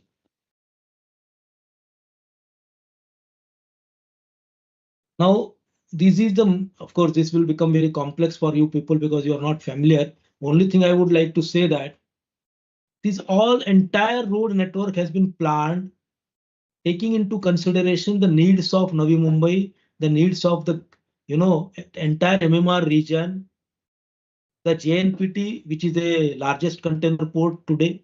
Then there is a Navi Mumbai International Airport, which is coming up very shortly. It is going to be commissioned. Probably you'll be hearing the first flight, which is taking place maybe by the end of this year. The test flights have all been taken place. So there is a good connectivity which should be available to all these important facilities of Navi Mumbai. So all these road network has been created. So this is, since these areas are not very much familiar to you, even if I name them, but in short, I would like to tell you that there is a bridge which is called MTHL bridge. You may have heard this is the longest sea bridge in entire India. It's 18 kilometer on the sea. Total length is almost 22 kilometer, and it connects the Worli, that is Sivri, from Mumbai area to the Shivaji Nagar in the Ulvi area of Navi Mumbai. So from here, this place, the JNPT port is very far. I mean, very, very closely situated. So once you start from here, within 20 minutes, you are in Navi Mumbai area. So earlier people used to come through this Vashi Mankur link only, but today they have an option that you take this link also and directly reach to the Navi Mumbai area. From here, there is going to be a connectivity to our express highway that goes to the Pune and Bangalore. So the South Mumbai people, without actually traversing through the dense pockets of Navi Mumbai, from the bypass roads, they will directly get connected to the Mumbai-Pune expressway, and they can go directly. So it will save considerable time. Time saving means the fuel saving. Fuel saving means we are reducing the carbon footprint. So all these facilities are under full development, and within next 3 to 4 years, everything will be in place. So these are the names of Samruddhi Mahamarg, you must have heard. Vadodara Mumbai Expressway connects multi-modal corridor. Then there is a multi-modal corridor connects Mumbai near Sangade Borle interchange. Multi-modal corridor NH40, it gets connected. So all these projects, they've been planned and designed in such a way that there's complete connectivity which is available. It's not disturbing the the heavy traffic container or the heavy truck traffic. They will be given the route from the outskirts of the habitable areas, so they don't have any problems, and the people who are residing in the cities also don't face any problems of these vehicles.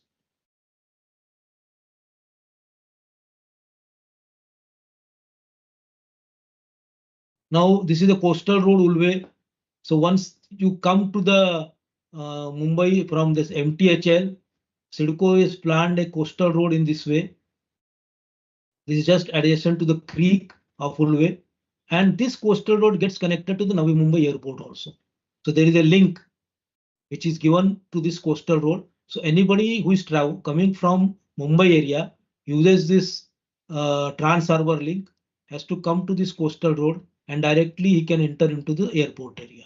So this road is under construction, and as you see that within next 1 or 2 years, this will get completed along with this link also. So there is a complete communication, what you call link would be available from Mumbai to this airport. There is another coastal road which is constructed on the coast creek side, that is connecting Kharghar to the Navi Mumbai area. This also is passing from outskirts of Navi Mumbai. Now this is what you see, the Sion Panvel Expressway, where you must be commuting. Many times you people must have seen, those who are familiar with the Navi Mumbai, they must have traveled through this Sion Panvel Expressway. But so there is a merging of traffic. The people who stay in Navi Mumbai area, they also use the Sion Panvel Expressway. those who don't want to, those who are not staying directly, they want to go to Pune, they are also traveling through. So there is a lot of concentration of traffic on the Sion-Panvel Expressway. To decongest Sion-Panvel Expressway, thought has been given that the traffic which is not supposed to move towards Pune but concentrated within the Navi Mumbai area, they can use these bypasses. So there will be a less load on this main expressway, and inside people, they will travel through these bypasses and use this comfortably without any problem of the traffic.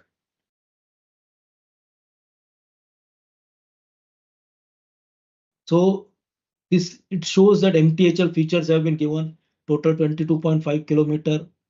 On all those technical features are there. Along project cost was 17,843 crores, and there was a JV and all that. So you see, this is the Sivuri, this is MTHL, and this is the Chirle Junction in Navi Mumbai area, and this is Jawaharlal Nehru Port Trust. So it is very close. So this connectivity has been given for that reason only.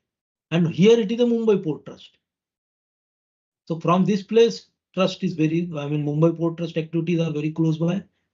And from here, Navi Mumbai. So the containers, suppose they have to move from Mumbai Port Trust to this Navi Mumbai Jawaharlal Nehru Port Trust. Now, earlier they used to go to this place, come via these main areas, and then enter over here. So this all has been now, made very simpler for them. Use this facility, come to the Jawaharlal Nehru Port Trust, and directly enter into the trust. So this has given a lot of comfort to the truck moving people also. And there is a survey, the drivers and other people, they also expressed their satisfaction and happiness. Then there is a very noble project, or rather very, what you call as a very special type of project which CIDCO has undertaken. That is from Sion-Panvel Expressway, that is from the Juinagar railway station, directly there is going to be a connectivity through hill. So there is going to be a big tunnel. This is all Parsik Hill. So Parsik Hill, there will be going to be a big tunnel, and people who come over here, they need not travel through Sion-Panvel Expressway. Through this tunnel road, they will enter in directly into Kharghar. So this road will be used by the light vehicles only, not heavy traffic is not allowed on this road after it gets into existence.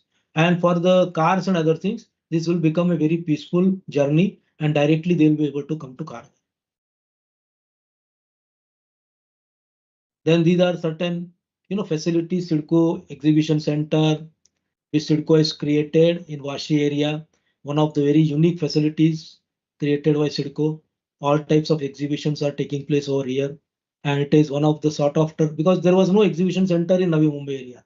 People used to go to Goregaon Exhibition Center, which is very far off from Navi Mumbai. So CIDCO created this public facility, and it is been very well used by the people of this, not only Navi Mumbai or the organizations from Navi Mumbai. Mumbai organizations are also coming and using this facility now quite often. Then there is a golf course which is at Kharghar. Now it has been converted. It was a 9-hole golf course. It is on 103 hectares. It has become a 18-hole golf course now.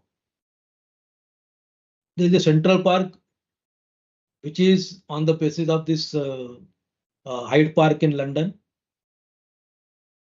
It is spread over 80 hectares, 3 phases. It's well developed, and it's a very sought after place of the residents. They go in the evening and enjoy there. Urban Heart concept has been made by CIDCO. This is a facility which has been created for the local craftsmen from all over India. So the people or the craftsmen, they come and display their products over here.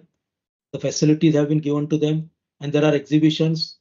They stay over here, and once the exhibition takes place, it is attracting a lot of people, and they enjoy shopping over here, because at one place they can purchase the things of their choice which are available in different parts of this country.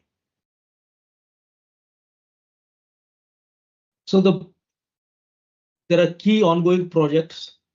One is the Navi Mumbai International Airport, Navi Mumbai Metro Rail. CIDCO is constructing almost 89,000 of mass housing units projects. There is International Corporate Park, which is coming just on the lines of Bandra Kurla complex in Kharghar area. Then coastal road I told you. Then there is a waterfront at CBD Belapur. Railways are taking up large works, development works in Panvel area because they want to make Panvel as the hub. And many of the trains which are terminating in the CST area, they will get terminated in Panvel itself after the terminus station is ready. And then there is a area which is called as Navi Mumbai Airport Influence Notified Area. So here, the area which is within the radius of 25 kilometers of Navi Mumbai International Airport has been designated as NINA area. That is Navi Mumbai Airport Influence Notified Area. This entire area has to be developed in a planned manner because CIDCO or the government of Maharashtra never wanted that there is a very good and proper development within one part of the city and just you move out of that, there is completely haphazard development. So CIDCO has been made the planning authority for this NINA area also, which is equal to Navi Mumbai area. So entire plan here, CIDCO is not new town development authority. That is, CIDCO is not acquiring lands. Here, the development will take place on a participatory model that we will involve the landowners also in development process. And then there are models which have been worked out, participatory models, and on that basis, the development will take place. So this is Navi Mumbai International Airport, which is going to be commissioned very shortly. There are 4 terminals today. In the first phase, 1 terminal building will be operational, 1 runway will be operational. First, 1 terminal, it will, it will handle 20 million passengers per annum. That is 2 crores in the first phase. Second phase will come in a 3-4 years time period where the capacity will be increased to 50 million passengers per annum. And finally, this airport will cater to 90 million passengers per annum. So these are the statistical data, and is going to be one of the finest airports. And what you saw, I was telling you, there is a complete, web of development in and around Navi Mumbai International Port. They will give a very smooth connectivity to the airport from every direction. So the travel to Navi Mumbai Airport would become a very pleasant experience for all the commuters or for all the users also. So this is one of the what you call a great achievement because here also no government body on its own has taken initiative to develop the airport, but CIDCO is the only authority which has taken and which has completely put all their efforts. The planning of this airport is going on since 1990s.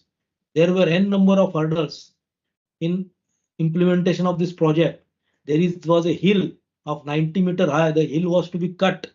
That was a technical challenge. There was one river which was flowing through this airport area, which was diverted by CIDCO. I mean, there was a completely involved Central Water Power Research Institute, Pune, and they made a very beautiful plan of river diversion. So this has taken place here. So all kind of technical challenges, they have been surmounted in this particular place. And this airport is taking shape now, which is almost on the verge of finalization. And we'll see the flights very soon in this airport. Then this is the metro rail system which CIDCO has commissioned. Here also CIDCO is the authority. No government has given funds. CIDCO has developed this facility from its own funds. So this is one line which is what we call as commissioned, 11-kilometer line. These 2 lines and the last one which is going to the airport, this connectivity also is going to be established. So planning is under final process and very soon implementation also will start for this corridor also. This corridor is already functional at this moment. Then there are houses, almost 80,000 houses we said we are constructing. So this is all with all for economical weaker sections under PMOI scheme and all that, with a very good specifications with all amenities and renowned architect, Mr. Hafiz Contractor is architect for that. A very new technologies like Maiwan and Precast, which now all, all very big builders also started using these technologies, Maiwan and Precast, because they're very fast, cost effective and quality oriented, because there are very less quality issues in these technologies. Then there is the international corporate world, which I said, it is going to be developed as a BKC of Navi Mumbai. And this is a schematic view of that corporate park. Central Railway has taken up major projects at Panvel, coaching complex, Western dedicated freight corridor, Panvel Mumbai CST fast corridor, then Panvel Vasai Virar, and extension of suburban services to Karjat from Panvel. So Panvel to Karjat, there will be a link. So from Mumbai, you can travel to Karjat through Central Line as well as from Harbour Line also. Then I was telling you, this is the airport, Navi Mumbai Airport Influence Notified Area. This is called the Naina area, which is adjacent to this, within 25 kilometers. So this entire area, planning authority has been made CIDCO. Entire development will be regulated by CIDCO over here. So here also the infrastructure works have started, and there is a plan that next 10 to 15 years, this area also will get developed, but in a very planned manner, as anticipated, as envisaged by the government. So in Naina, we have 12 town planning schemes. Tenders, here it's a little bit old slide. Tenders have already been floated and works have already started. And so things are in place in Naina area also. So this is what all is about the Navi Mumbai. You must have understood. If we are doing a good planning, there is a vision, properly whatever you think really gets implemented. And it is a message to all the cities who are aspiring to develop in a proper way, that they follow the example of Navi Mumbai. Many corporations, they come to Navi Mumbai for the study purpose and take, we give a lot of, there is a lot of interaction between CIDCO and other bodies, and we also share our expertise with them, and they also get a lot of benefit. So many more cities in India can be developed because many cities are upcoming. But if a master plan is prepared, then naturally the growth also will take place as you have envisioned. So friends, concludingly, we can say that urban infrastructure in a planned city is not merely a collection of pipes and roads. It is the framework that allows the community to thrive. It is a silent partner in economic growth, the enabler of social equality, and guardian of our environment. As we look to the future, let us embrace the power of urban planning to build the cities that are not only functional, but also beautiful, resilient, and inclusive for generations to come. Thank you very much. Over to you, madam. Thank you. Thank you so much, sir. Now I would request all the participants, if you have any doubts, please share it in the chat box. We will share it with the expert and get back to you later. Thank you, sir. On behalf of Bharati Vidyapeeth and all the participants present, I take this opportunity to express our sincere gratitude to Sri K.K. Varkhedkar, sir, for delivering such an insightful and engaging session. Navi Mumbai's rapid development exemplifies effective urban planning, and your explanation has highlighted this admirably. Your expertise and valuable inputs have truly enlightened us and provided new perspectives that will benefit us in our academic and professional endeavors. Thank you so much, sir. Thank you. So with this, we have come to the end of the first session. I would request all of you to remain in the meeting, and the next session will be starting shortly. Thank you. So can I leave, ma'am, now? Yes, sir, you can leave, sir. Thank you so much. Thank you very much.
Of IEI Maharashtra State Center and is the Vice Chairman of VJTI Alumni Association.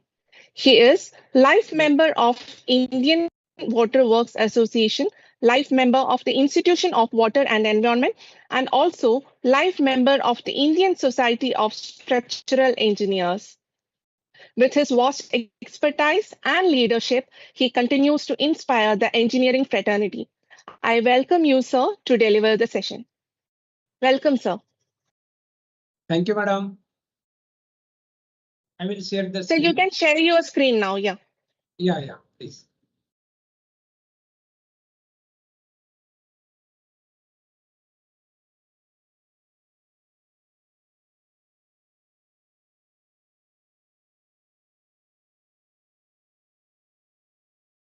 Is it visible, madam? Hello. No, sir. No, sir. Can you try again? Yeah, just.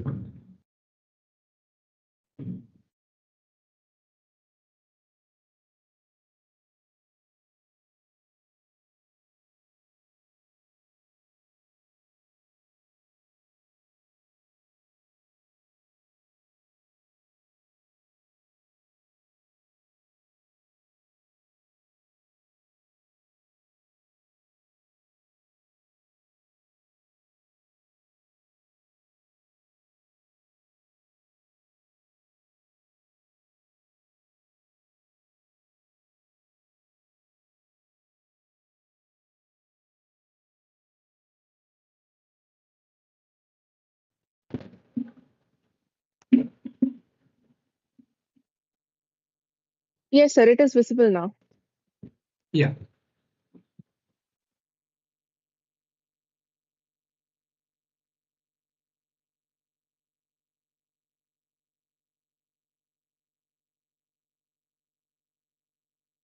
Is it full screen now?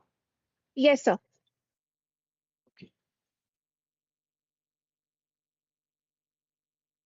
Thank you, madam. Good evening to all.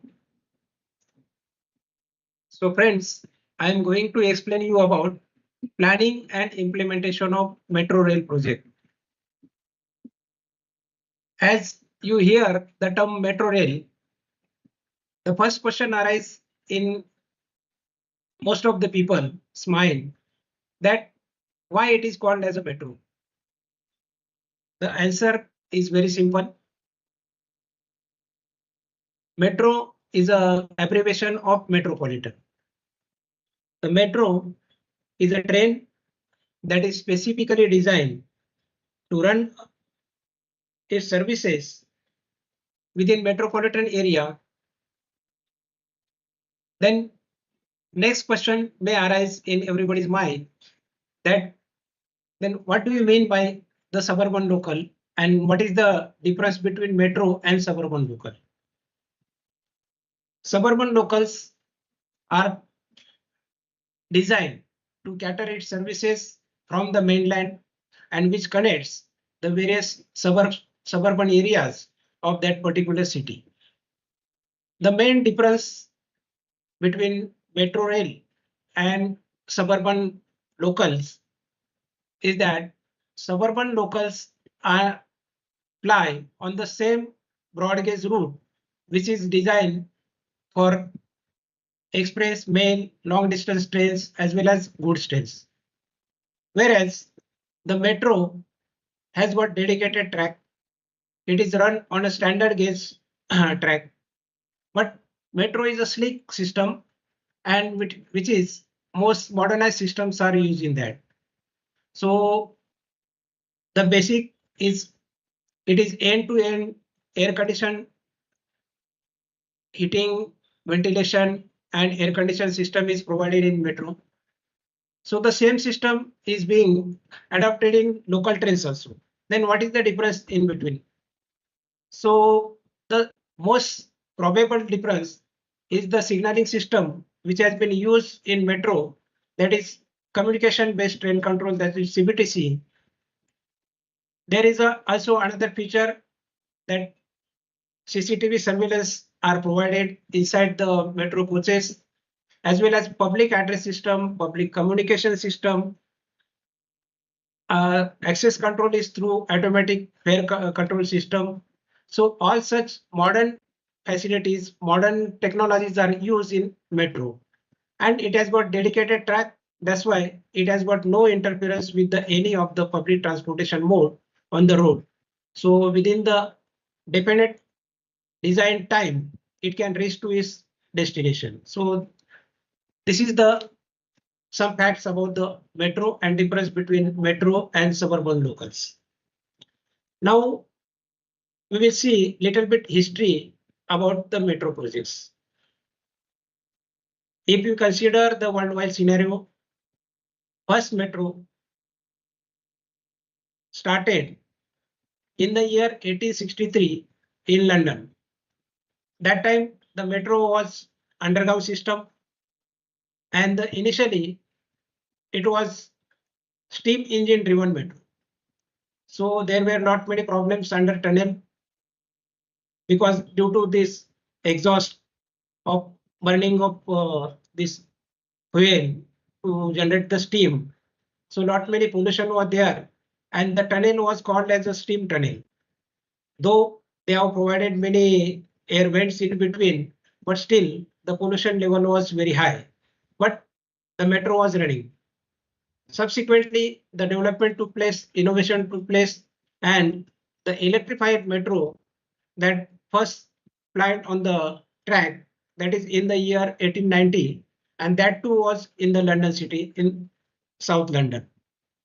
Further, in 1896, in Glasgow as well as Budapest in Hungary, the metro train, electrified metro train started there.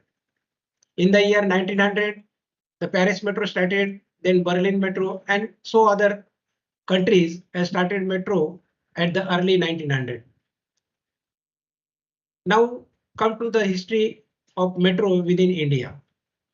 In India, if anybody asks when the first metro started and where, the most probably we may answer that is metro we have observed in Delhi. But the true answer is the first metro started in the year 1984, and that was in Kolkata. So initial stage was little bit shorter, that is 3.4 kilometer metro length started in the Kolkata. But actually metro became famous when DMRC came into the picture, and the first metro was started its construction under the able leadership of Sridharan sir. And in 1996, the construction of metro started, and the first metro was in operation in Delhi, that is in 2002. And then the development took place. Initially, it was within the Delhi, then Bangalore metro, then Gurgaon metro, Mumbai metro started in 2014. So the metro became popular, and most of the cities, they are now planning to develop the metro. Currently, in 15 different cities, 16 metro lines are running, and around 800 kilometers of metro are in operation. So this is little bit scenario of metro in India. So now we will come to the planning and implementation part of the metro rail. As all of us know, the urban areas are engines of the growth of nation, both in developed and developing countries. As we know, about 33% of the metro population are residing in urban areas. And this 33% population, they create GDP of about 60%. So in lot many urban areas, the industrial hubs, commercial hubs, big establishments and services, and the various ports like in Mumbai, we observe this Bombay port, Jawaharlal Nehru port, then Mazgaon dock. Then if we move towards the suburb, BKC area is developed. IT hubs are developing. Not many commercial complexes are coming up in the various parts of the Mumbai.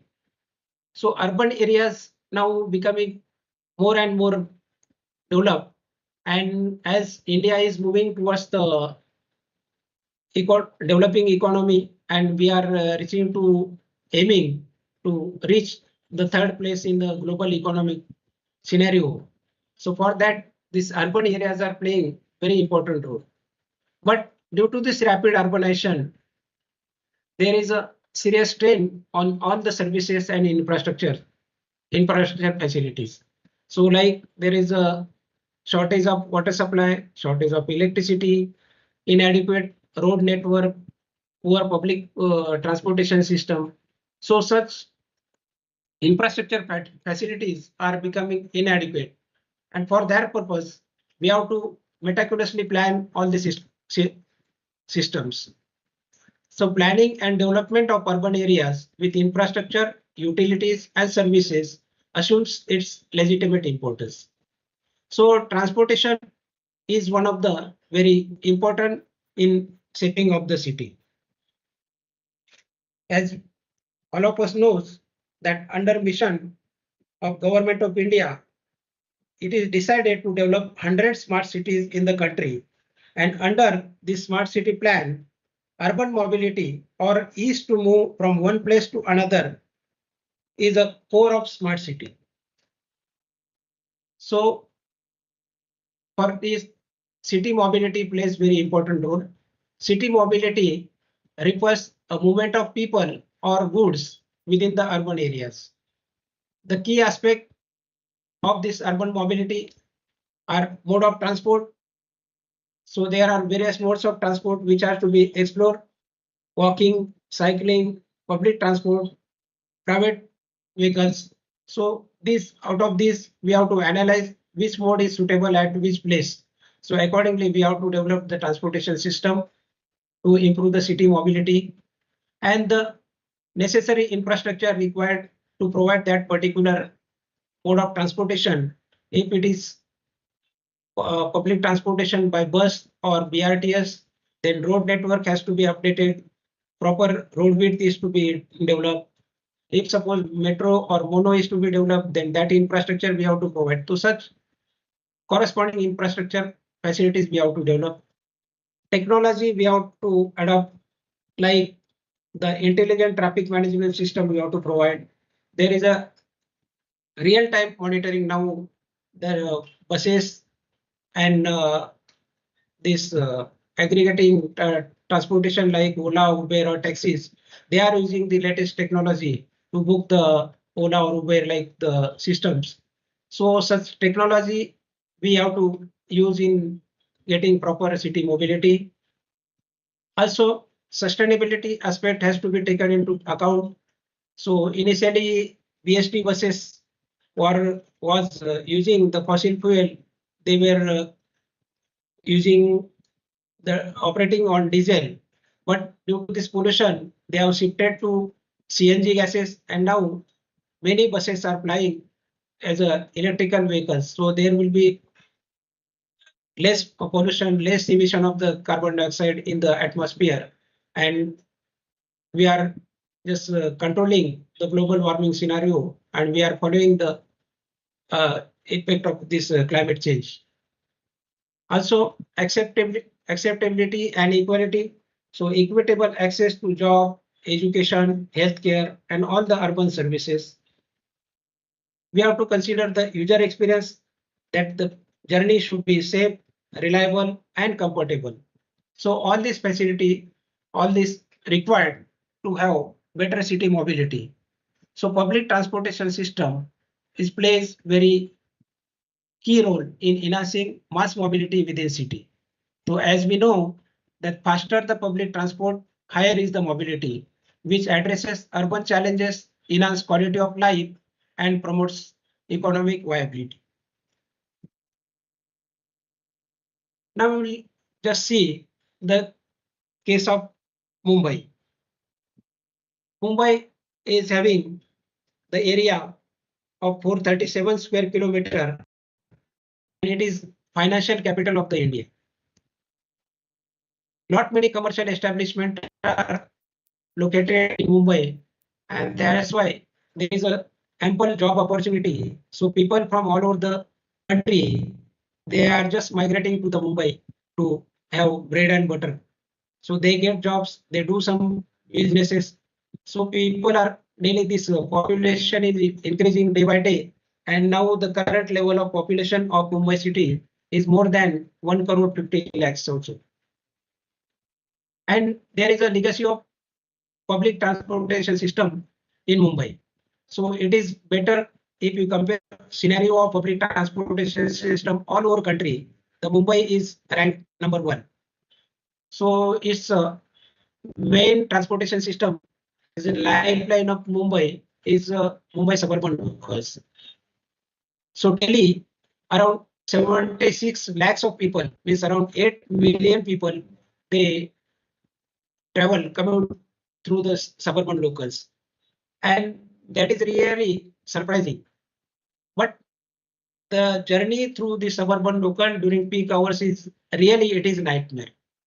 When we share our experience with the foreign consultants who come to India, or we visit to foreign countries for this transportation study, and that time when we share this experience that Mumbai suburban locals, daily commuters are to the level of 8 million, so they are really getting shocked and surprised as how these much people, quantum of people, they accommodate in this system. So really it is hats off to the Indian Railways who run the services.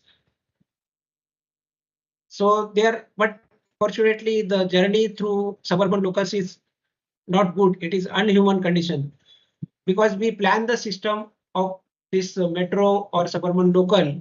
So we design the system by considering 6 persons per square meter area. And while considering the loading factor, we take 8 persons per square meter area.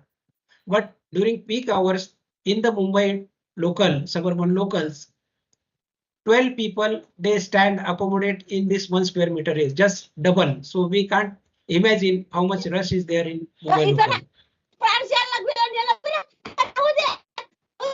So in Mumbai local, there are 140 number of stations. So there is some background noise is coming. I request. Sorry, sir, we have muted them. Yeah, please. So this is the scenario of suburban local. The next efficient public transportation system, why we have this bus service. So bus service in Mumbai, it is run by BST, which is the undertaking of Bombay Municipal Corporation. So the ridership of about 33 lakhs, they daily serve this much population. They are having 3,600 buses in their fleet. The next mode is a taxi. So in Mumbai area, around 58,000 number of taxis are there. And if you consider the MMR region, the taxis to the tune of 98,500 plus taxis are just catering to the commuting people. And in suburban area, beyond Sion, beyond Mahim area, the auto rickshaws are there in addition to taxis. So around 2,46,000 458 number of auto rickshaws are there. So even after so much facilities are there is a gap in supply and demand of public transportation. And the quality of public transportation is very poor. The public transport share has declined from 88% in the year 1994 to 78% in 2016. So that is because of this poor quality of public transportation system. The share of private vehicles on the road has been increased, and which has resulted the use of private mode of transportation. And this shocking news, not it is news, it is happening daily. Over 3,000 deaths on suburban rail network observed every year. That means daily 8 to 10 persons they lose their life while traveling in the suburban local. So this is view of various transportation mode. In the buses, there is a heavy queue and rush. So even the strong person cannot enter into the bus. So there is a literally very inconvenience for the school going students as well as ladies and old people. And if you take the Mumbai local scenario, there is a difficult to enter into local train during peak hours, morning hours. So people put their life into danger. They travel on the rooftop. They just hold any support they get, and in that condition, they are taking risk and traveling to reach their job or destination.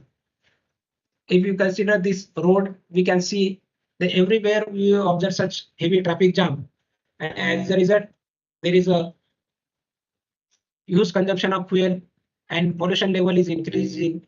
So it is economical loss as well as time loss.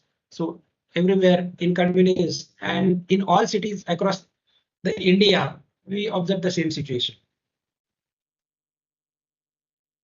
While planning the transportation system or any system, we take into the consideration some statistics. So we can see the growth, population growth in the year 1951, when first census took place.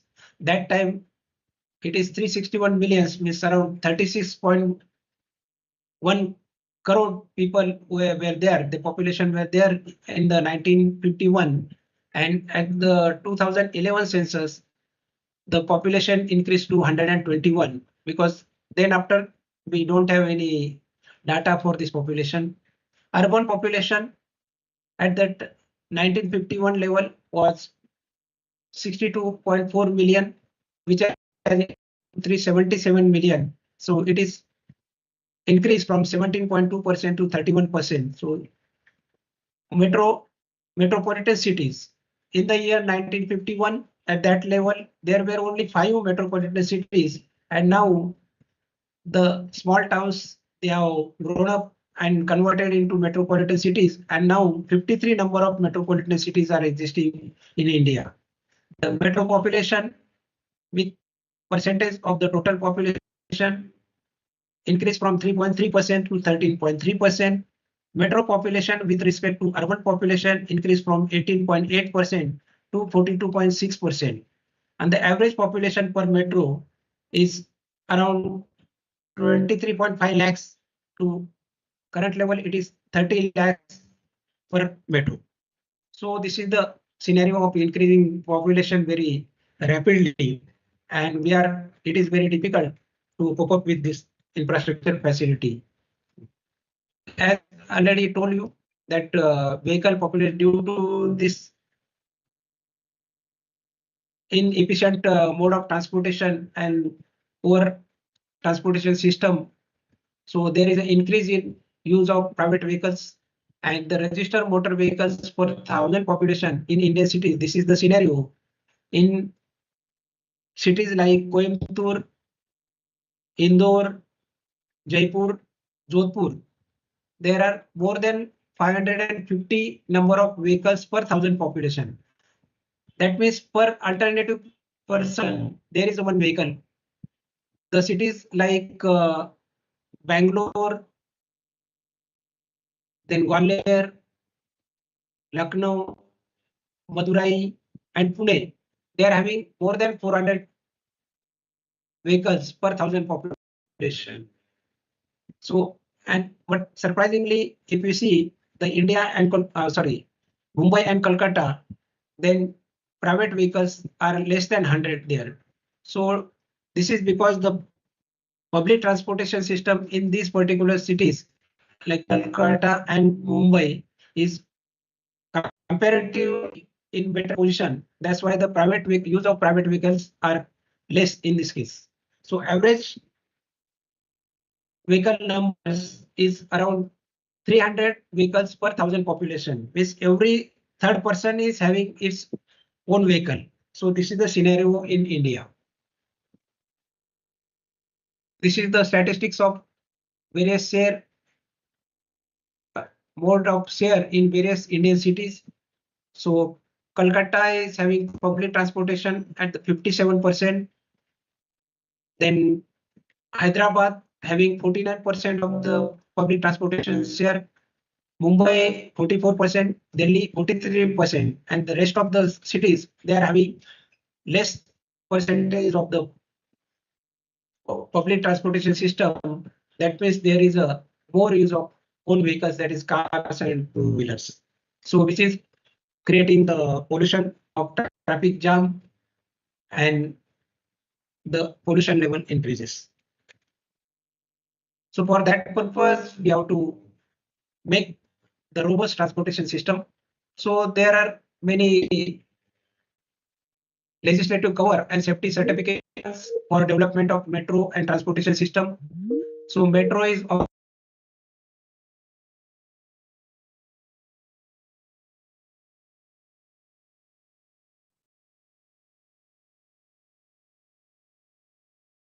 Act 2002, which has been amended in the year 2009. Then technical standards approved by the Ministry of Railway, and the safety certification is compulsory for all the new metro. Before commissioning, we have to obtain the safety certification from Commissioner of Metro Rail Safety. Then there are Metro Rail General Rules 2013, Metro Railway General Amendment Rules 2015, and recently latest is a Metro Railway Policy. This Government of India declared that in the year 2017. So under this Metro Rail Policy, National Urban Transport Policy, Government of India decided, and the aims to provide safe, affordable, comfortable, reliable, and sustainable access for urban population. Next, incorporating transport into the initial stage of urban planning and encouraging integrated land use and transport planning. Prioritizing public and non-motorized transport, integrating service into multimodal systems and allocating road space to the people rather than the vehicles. So priority has to be given to the people. So that are the aim of National Urban Transport Policy.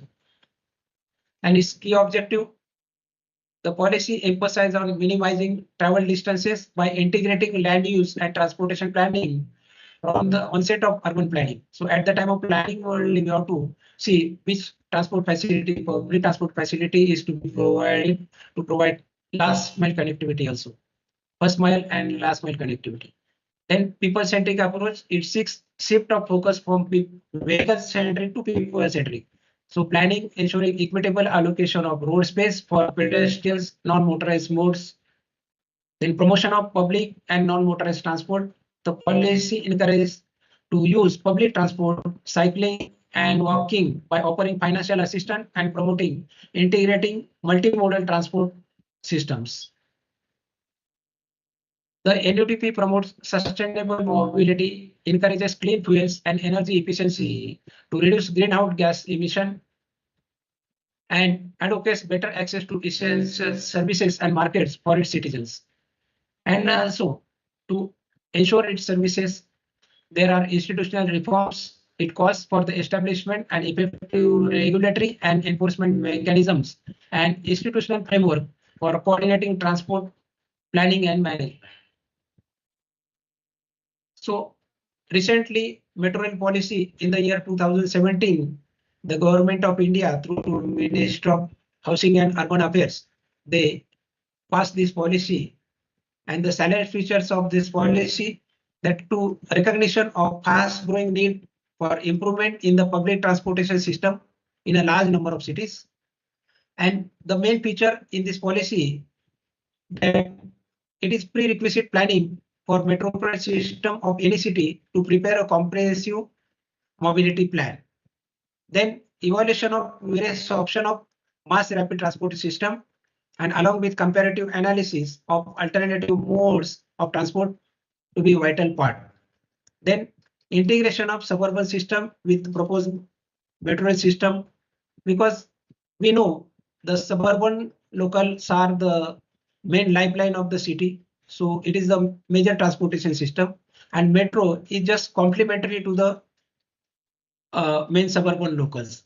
So to have last mile connectivity from suburban with the help of metro rail, and from metro rail, then buses and these taxis or autos or aggregated transport like Ola and Uber. So all systems are to be integrated to have proper last mile connectivity. And to design any system, we have to see the economics also. So economic internal rate of return should not be less than 14% to have viable and sustainable any system. And the financial internal rate of return should not be less than 8%. So these are the conditions. We have to proper analyze the project report, and then we have to decide whether to go for a system of metro or any public transportation system. Feeder system up to catchment of 5 km of each metro railway station, and last mile connectivity to be included in metro projects. Increase focus on maximizing non-fare box revenue and revenue through commercial development at stations, because any development of metro project or any public transportation system which requires great funding, and no transportation system in the world which runs in the profit, because it services has to be catered to their citizens of that particular city. So capital cost is debited to the development cost, but we have to run the services within the whatever the fare box revenue we generate, and that is also getting insufficient. For that purpose, this non-fare box revenue has to be increased to development of commercial places, to branding of the station names like Mumbai Metro, Delhi Metro, where they did, and also to see the strategic locations where advertising can be done. Then efforts to be made towards reducing cost of construction and operations with the aim to standardize subsystems and components, and exploration of various PPP models, and encouragement for all forms of public-private partnership models, whether for full provisioning or unbundled components in parts. Appraisal, and then another condition they have put under this National Rail Policy 2017. So we have to appoint one independent agency for appraisal of the reports submitted by the Metro Developing Authority. So under this system, we have to prepare the comprehensive mobility plan, and this appraisal framework of the project is like this. We have to prepare, as mentioned in this policy, that comprehensive management mobility plan is to be prepared. If the plan is not available with the city, they have to prepare new plan. If plan is available and which is older than 5 years, then we have to prepare new this mobility plan and submit to the state government or Unified Metro Transport Agency, Metropolitan Transport Agency, which is the agency that government is emphasizing upon to have one apex body to take care of all this transportation. Then preparation of alternative analysis report. So that report has to study whether we have to go for metro or go for monorail or BRT system or conventional bus services. So depending upon the PHPDT basis traffic flow, the availability of funding, we have to prepare this alternative analysis report and opt for any particular system we have to adopt. So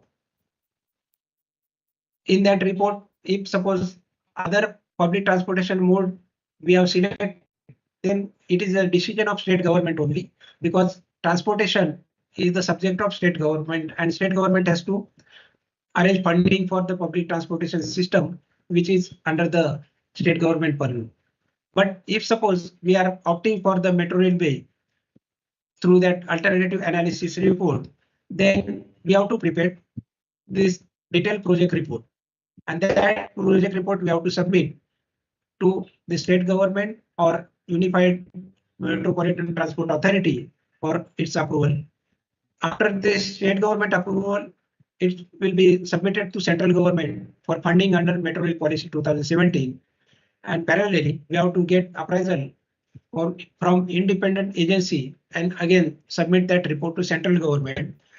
So after appraisal from independent agency and getting approval from central government, the part funding from the central government will be allocated to metro project of that particular city.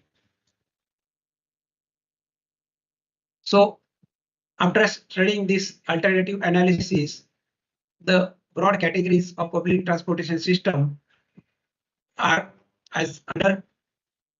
One is a road-based public transportation system, and another one is a rail-based public transportation system. Under road-based, it is conventional bus service. Then another mode is bus rapid transit system, that is BRTS, or electrical trolley buses. And rail-based public transportation system comprises of light rail transit, it is run on surface, sky bus system, monorail, and metro rail. So we'll see in detail all these systems.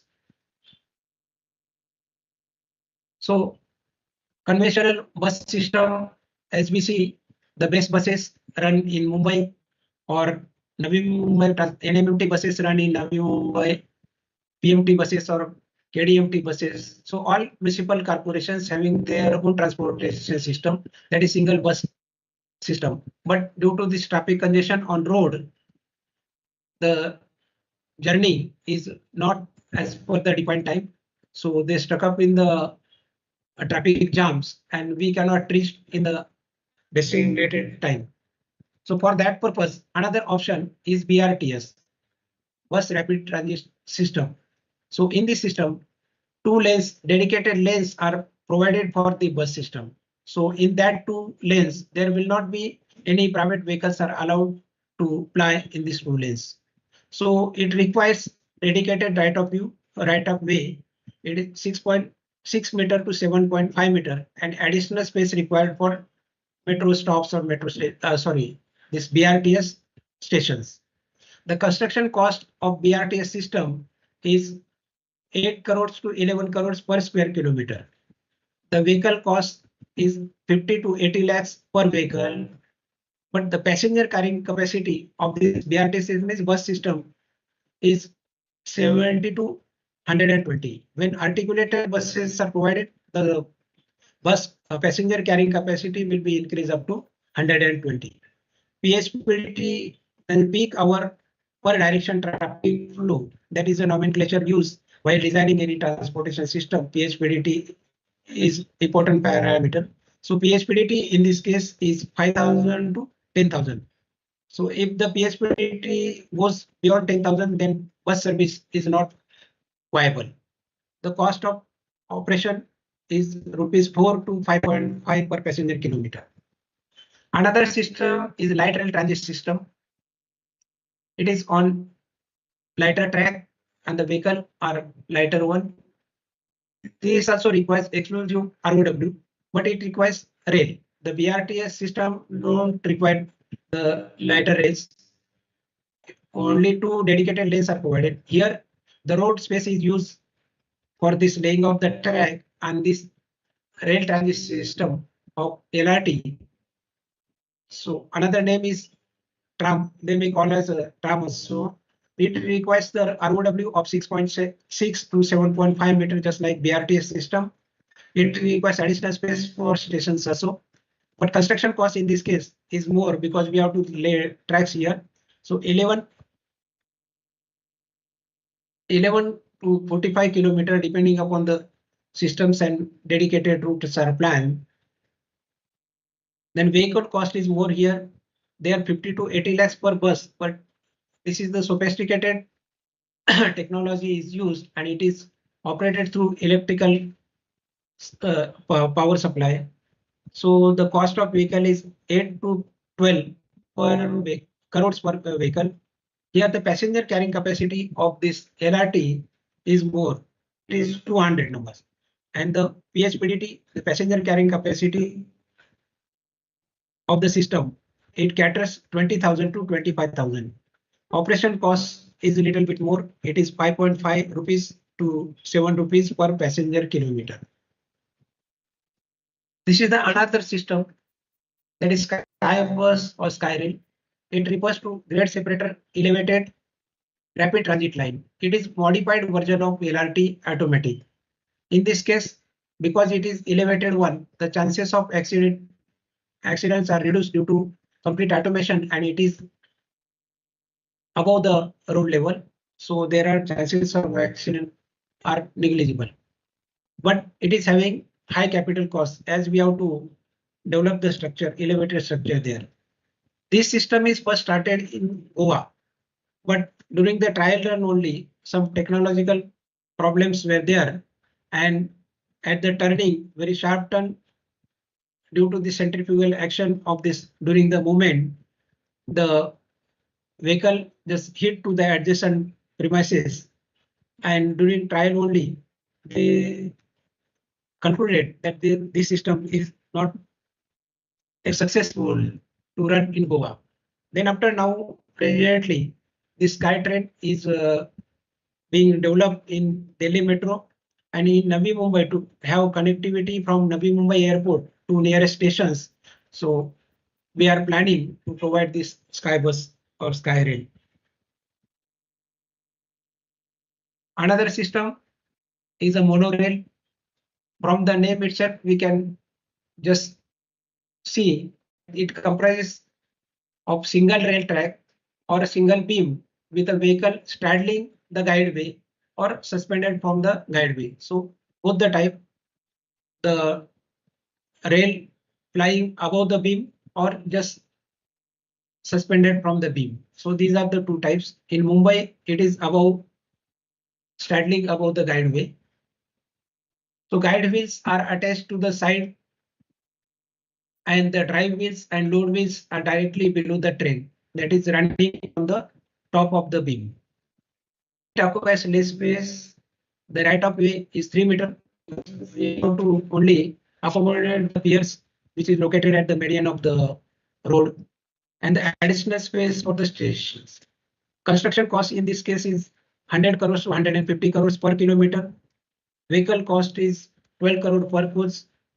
Passenger carrying capacity of the mono is increased to 200 numbers.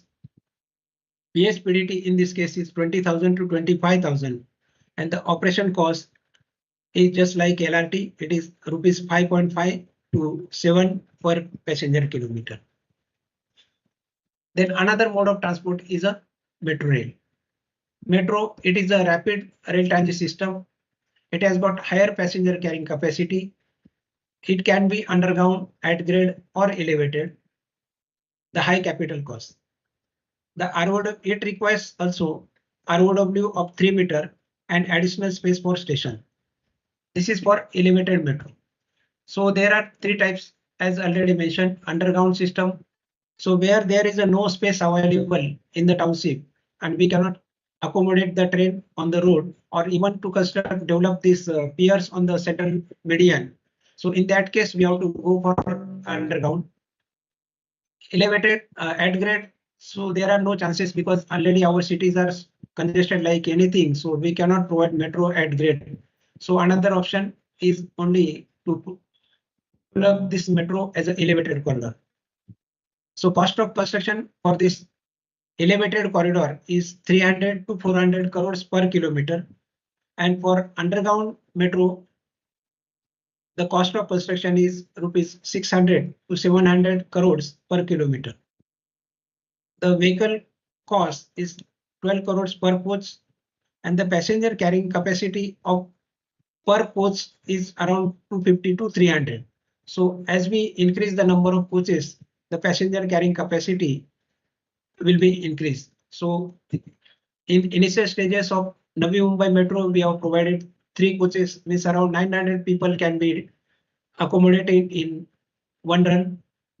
So in Mumbai, there are 4 coaches train initially flying, but Mumbai line 3, which is underground, they are provided 6 coaches. So at a time, around 1800 people can be accommodated in one train. So passenger carrying capacity is increased. So passenger carrying capacity of metro is 50,000 to 80,000. Operation cost in this case is a little bit more, rupees 7 to rupees 11 per passenger kilometer. And what are the advantages of metro system? Metro system is superior to other modes because of the following parameters. It has got higher carrying capacity. It carries the same amount of the traffic as 5 lanes of buses or 12 lanes of private motor cars, and it is light capacity system. So we can see in the pictorial form in the next slide. Another advantage is it is faster, smoother, and safe travel. It reduces journey time by anything between 50% to 75%, depending upon the road condition. So now in Mumbai, the first metro started from Warsaw to Ghatkopar, that is 11.5 kilometer length, and that route was very congested. So daily around 4 lakh population, they are commuting through this line 1. And the journey times really it is reduced by 75% because the traveling from Ghatkopar up to Andheri was very Herculean task. And a lot many traffic jams were observed in that area. So it has been reduced now. So metro is catering so much population, around 4 lakhs. So there is now less congestion on the roads also. So it is a more reliable, comfortable, and safer than the road-based system. It occupies less space because occupies no space if underground and only 2 to 3 meter width of road. That is to have provision of the piers only. It is non-polluting because it causes no air pollution in the city. It runs on the electricity. It causes lesser noise pollution, and it is most energy efficient. It requires only 1/5 of the energy per passenger kilometer if compared with the road-based system. So in pictorial form, we can see the passenger of one coach, that is around 250 to 300, and to commute this much passengers, we require the 6 buses, and they will occupy this much space on the road. And the same passenger, if the cars are provided, then so much length of the cars they have to just provide, then only we can just adjust the 300 people.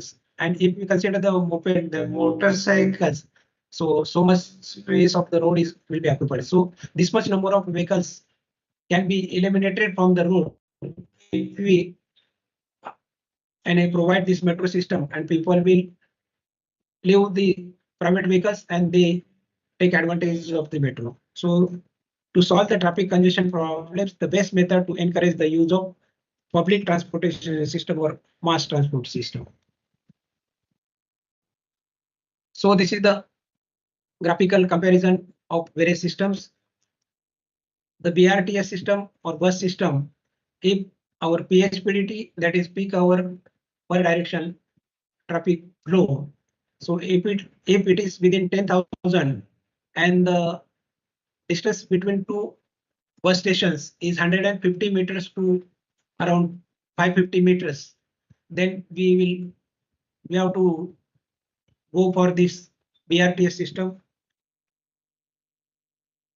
If PHPDT is more up to 25,000, then light rail or monorail is to be preferred. If the PHPDT increase goes up to 50-60,000, then we have to go for metro rail.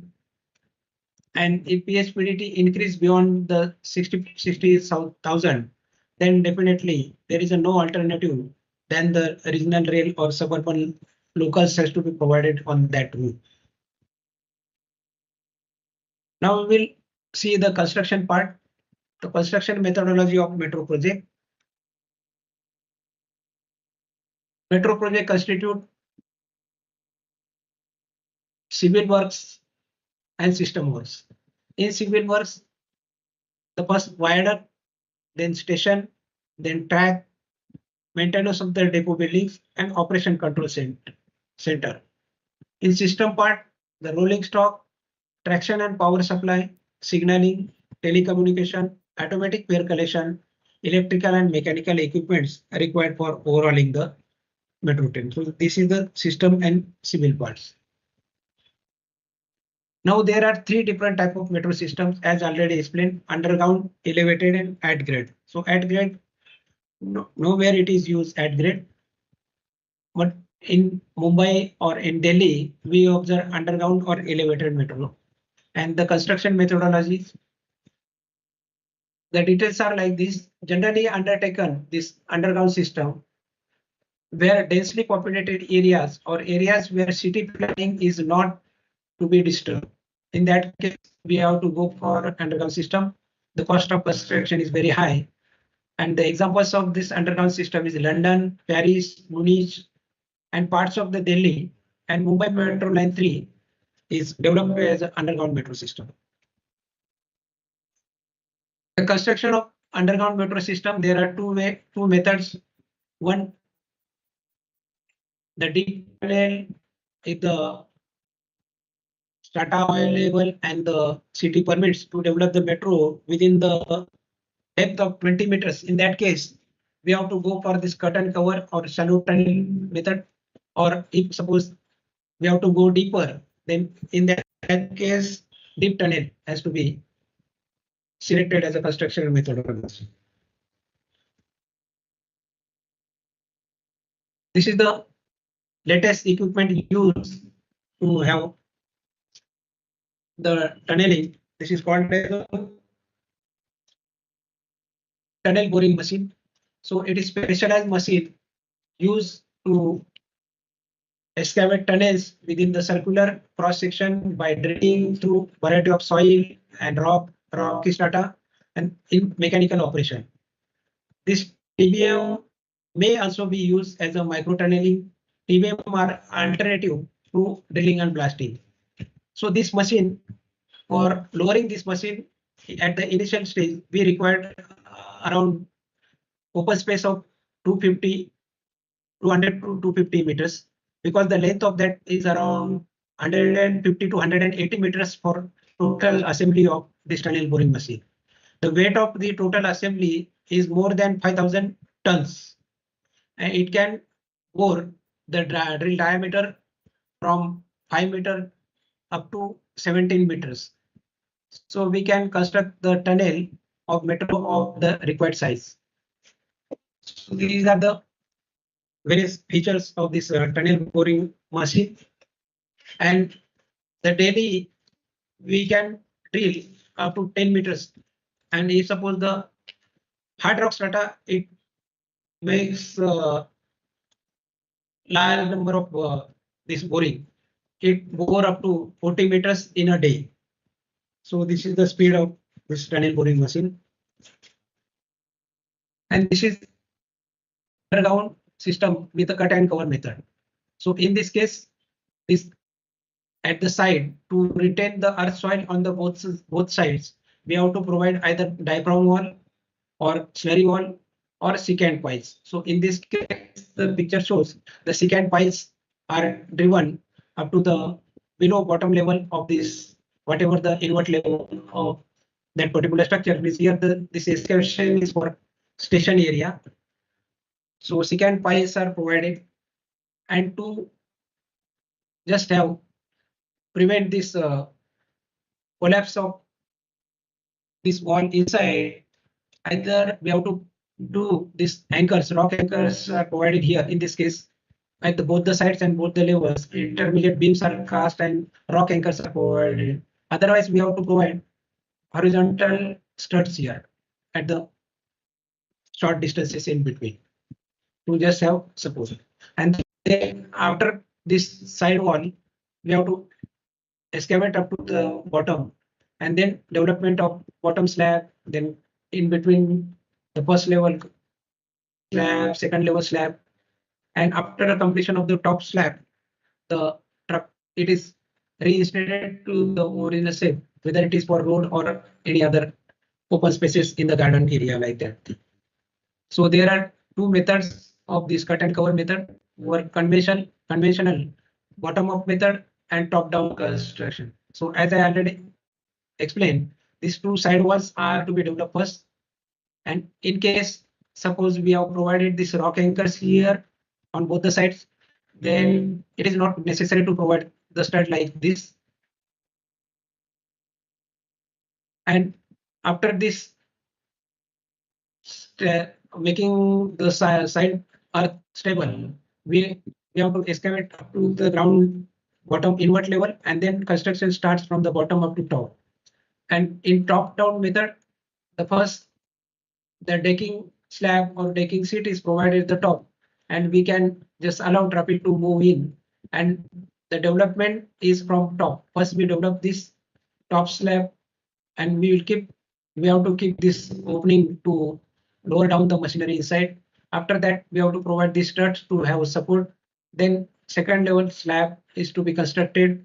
Again, we have to keep this opening in between, and the machinery is lower down, and to have complete this excavation up to bottom. So here in the drop down, from the name it suggested, the construction sequence is from top to down, and in bottom up, the construction is from bottom to top.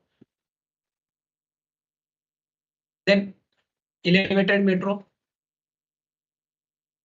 Elevated metro is undertaken in lesser populated area, which can provide wider space.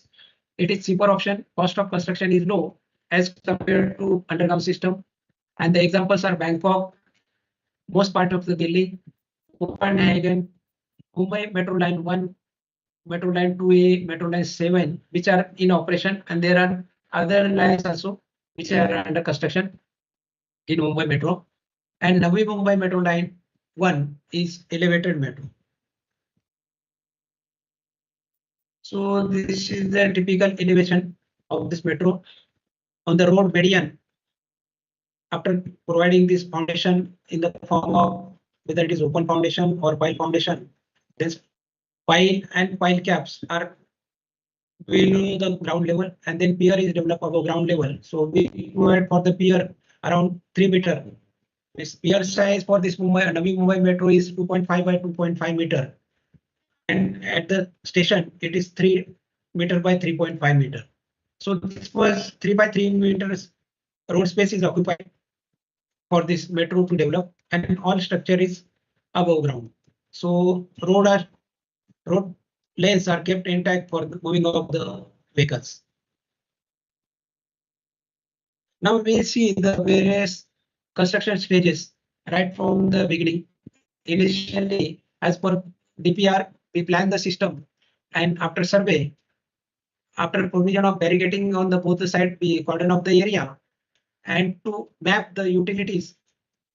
First, we do the cross trenching, because by such type of excavation, we explore check during at the throughout the cross section width. This trench is provided, and we map the services. So in various cities and cities like Mumbai, all the services are provided below ground. So may it be water supply line, may it be electrical cable, then network cable, telephone cables, so gas pipeline. So all services are underground. So before construction is started, we have to map all the services, and we have to divert the services beyond our construction area. After identifying the utilities and diverting the utilities, we have to design the structure, and for which we have to explore at which level the founding strata we get. So for that purpose, we have to do the soil investigation. With the soil investigation machine, we'll make the bore there, and at each pier location, we take the bore, and observe at which depth the founding strata we obtain. So depending upon the type of rock, we rest the foundation on that.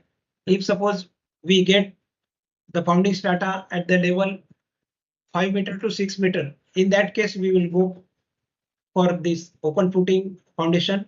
Or if suppose the founding strata we are getting at the depth more than 6 meters, then compulsorily we have to go for pile foundation.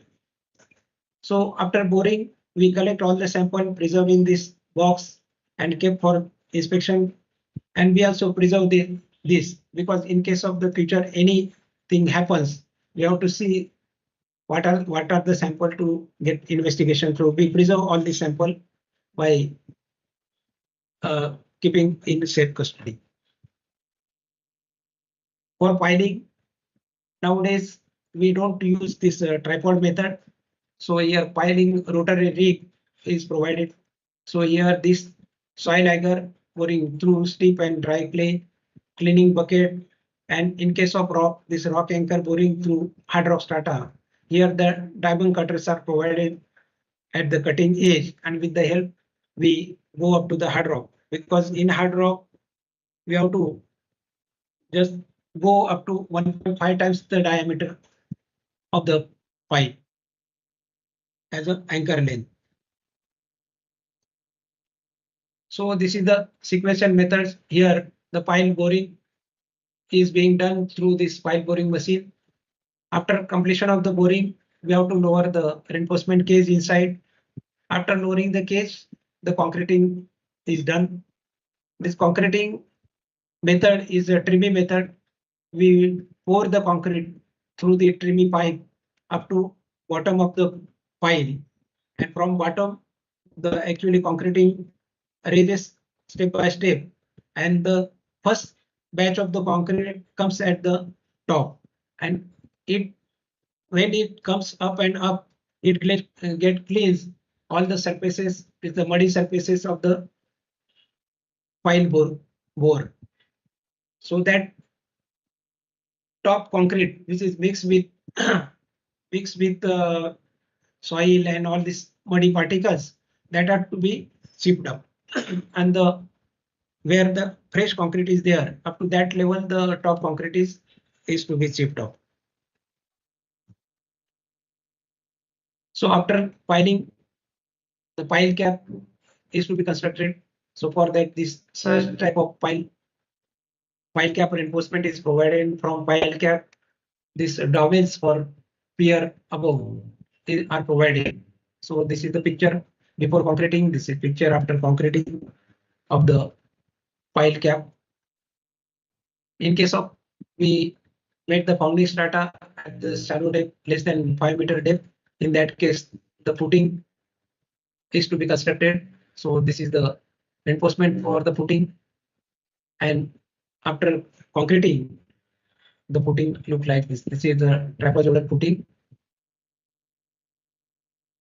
Then we develop the pier. This is the circular pier of the Mumbai Metro. After construction of the pier, we provide the pier cap.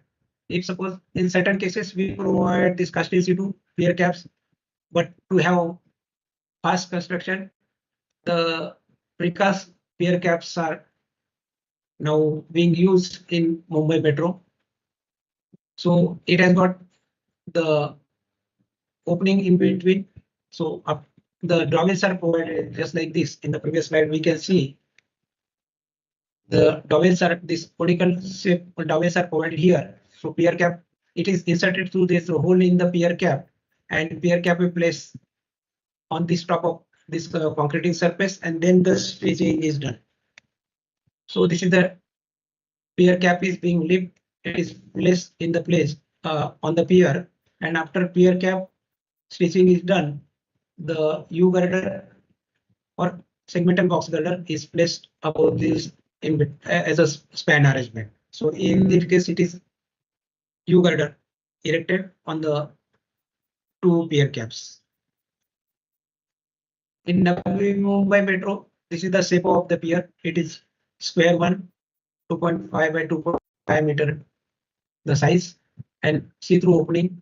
And here the pier cap is inbuilt pier cap. The top portion it is designed as a pier cap.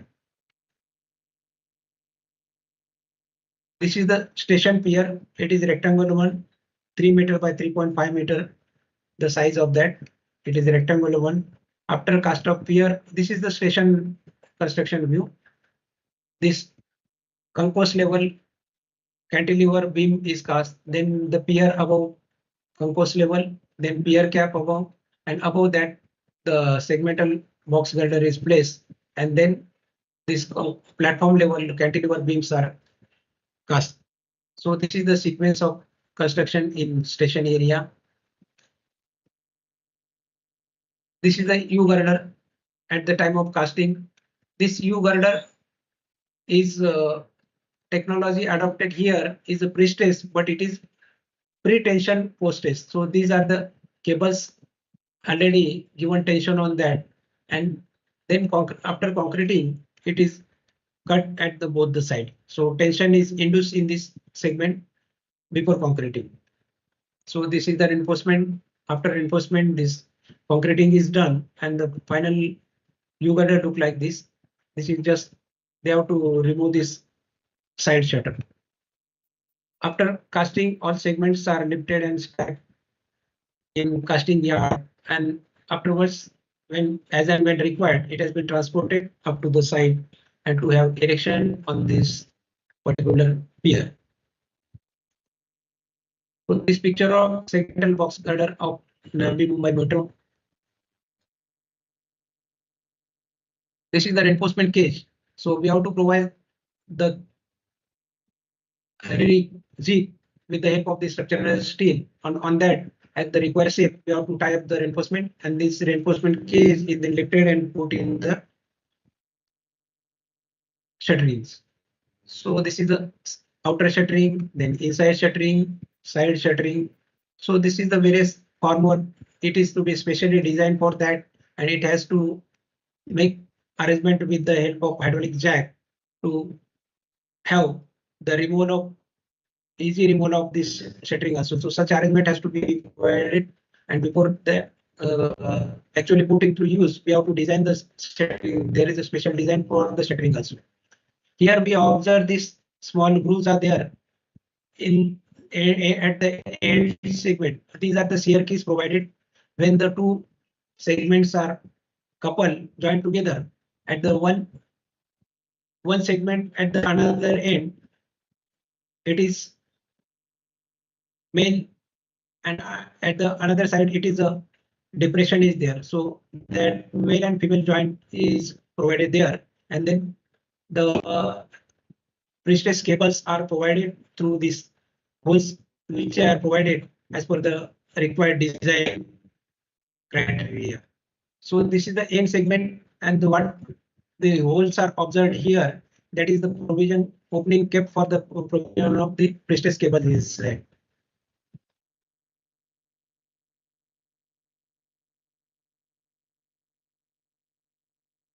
We'll come to the metro stations now. So this is the picture of Delhi metro station. So station categories are like that. The first level is the concourse level, above is the platform level. At the certain cases where ample space is available, this concourse is provided at grade also. So if suppose the concourse is elevated, then we have to keep the minimum clearance of the 5.5 meter as per the MMRDA guideline. So here it is mentioned, the first level concourse, the height, that is top height is 7 meter, and if you consider the beam depth around 2 meter provision, we kept that 1.5 meter. So minimum clearance below the beam bottom is to be kept for the as a 5.5 meter. The platform level height is 15 meter, and length of platform for intermediate station is 140 meters. So 140 meters by 22 meters is the size of metro railway station in Navi Mumbai. And for Belapur, it is terminal station having 3 platforms. There are 2 island platforms and 1 side platform. Here, length of the station is 172 meters. This is the typical cross section of this station. So at the ground level, this pier protection is there. Then piers are cast above the ground. Then this is the clearance what I told earlier. So this beam bottom to it should be more than 5.5 meters. Then concourse level. In this concourse level, all the facility rooms are provided. Station control master. Then all the systems rooms, the signaling room, electrical control panels are there. Diesel generator facility provided there. Then access control rooms, AFC gates are provided here. And all the ticketing facilities provided at the concourse level, first level. And then above from first level to upper platform level, the provision of either staircase or escalators are provided. Also, lift arrangement is also provided from concourse up to platform level. From ground to concourse level also, staircase or elevators and lift, such provisions are provided.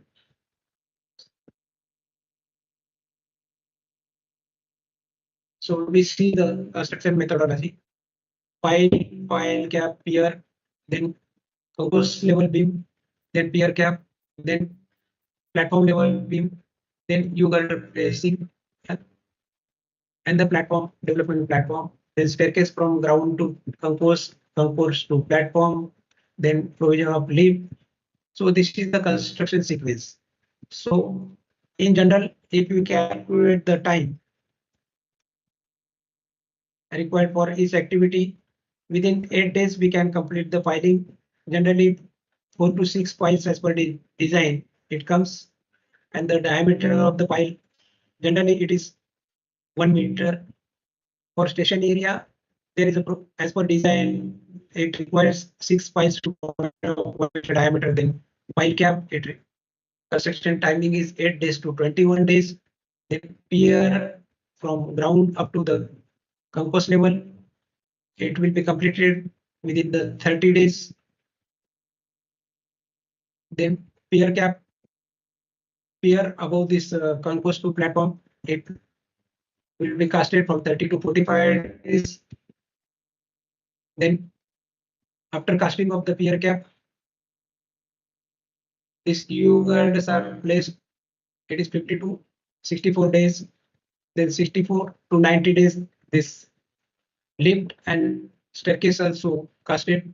So total time required for one station, if we go sequentially in that particular station, then it requires around the 161 days. But for entire project, we have to do the planning to complete the entire project. So entire project requires around 3 years. Now we'll see the cost component of the various systems required for the typical metro system. So here the civil work cost is around 53% of the total cost of the project. Then rolling stock means metro coaches. So it cost component is around 17%. Then signaling and telecommunication system requires 10% of the total cost. Then power supply arrangement on which the metro is driven. So for power supply 7%. Then track component requires 7%. Then depot, where all these facilities of operation control center, then playback training center, then maintenance and overall workshops, stabling lines are provided. So for that purpose, depot is required. So depot cost is around 5%, and other miscellaneous rest of the systems required 1%. Thus, the total 100% cost distribution. So around 53% for the civil work and 47% for the system component. This is the cost distribution. So in nutshell, the benefits of metro project is it improves the city connectivity, it improves the journey quality, it reduces the journey time, it reduces vehicle congestion on the road, it promotes the development of the city. Now we see the little bit statistics of the Mumbai metro rail network.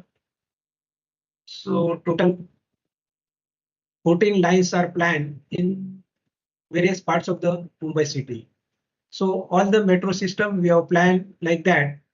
It is the complementary to the suburban locus, though it may be the western line or central line or harbour line.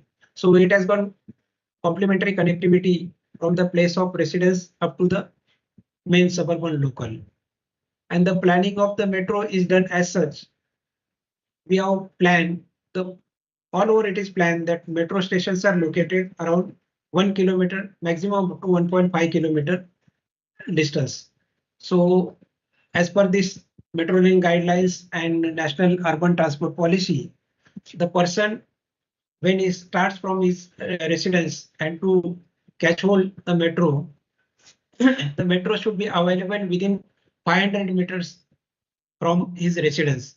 So for that purpose, it is designed that metro station should be located within 1 kilometer distance.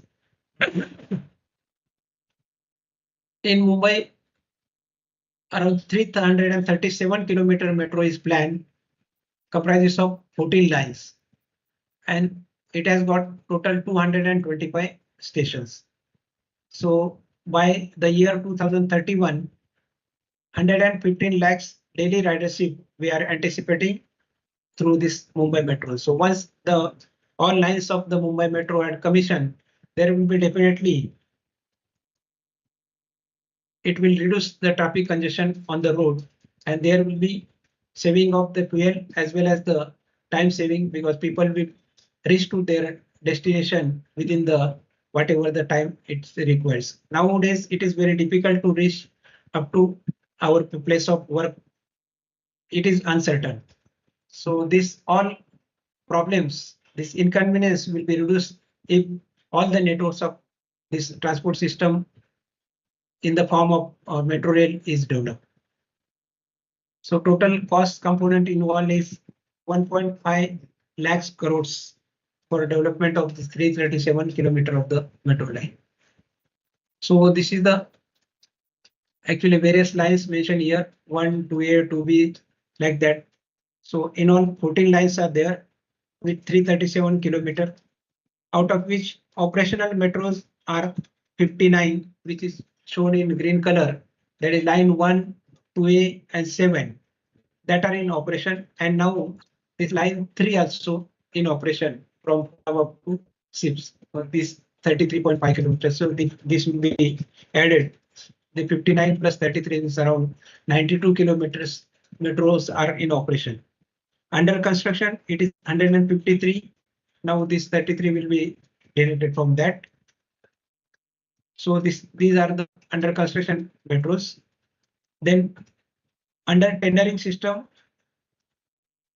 21.9 kilometer, and in DPR stage, 103 kilometers. So this is the total of 337 kilometer metro line being planned in this Mumbai metropolitan region, Mumbai region. This is the alignment of Navi Mumbai metro line. Just you have seen in the previous Varkhedkar sir's presentation also. The line 1 starts from Belapur up to Pendar. It is 11.1 kilometer. Then line 2 from Taloja MIDC up to Khandeshwar. It is length is 7.1 kilometer, having 7 stations. And the connectivity from this Pendar up to Taloja MIDC having length of 3.87 kilometer. That is line 3. And from Khandeshwar up to Navi Mumbai International Airport, the remaining connectivity of the length 4.17 kilometers. So total 26.26 kilometer metro line is now planned within Navi Mumbai. And now the another metro is under construction to have connectivity from Mumbai, from Thane up to Bhiwandi, Bhiwandi up to Kalyan, and Kalyan up to Taloja. So that is line Thane to Kalyan, it is line 5. and Kalyan to Taloja, it is line 12 is under construction. So after completion of that line 12, the Kalyan people can come to join Navi, to come to Navi Mumbai International Airport. They can make use of this metro line number 12. So this is the overall planning of the metro network. Also, there is another line, that is line number 8, planned by the Mumbai Metro, which is now being developed by the CIDCO. That is connectivity between Navi Mumbai International Airport up to existing Mumbai Airport. So after this connectivity, there will be hassle-less travel from Navi Mumbai International Airport to Mumbai International Airport. So this is all about this planning and development of metro. But now with the small animation film, you can just visualize how the construction activity take place of the metro. So it is really good to have summarized all this part of my presentation.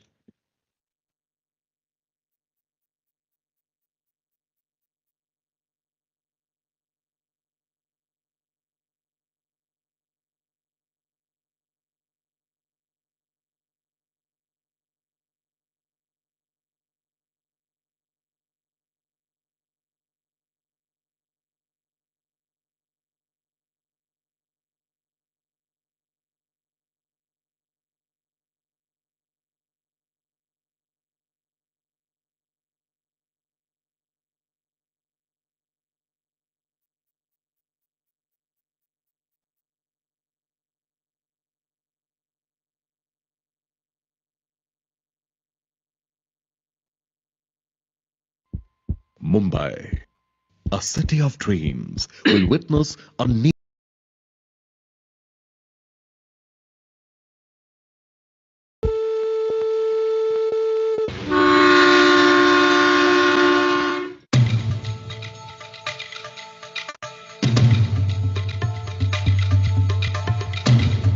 the Reliance Metro project, which will change the way people travel in Mumbai. Reliance Metro will be spreading its wing across Versova, Excuse me, Nagar, Sir, actually the video is not visible. Not visible. Azad Nagar, No, sir. Sorry, sir. Andheri,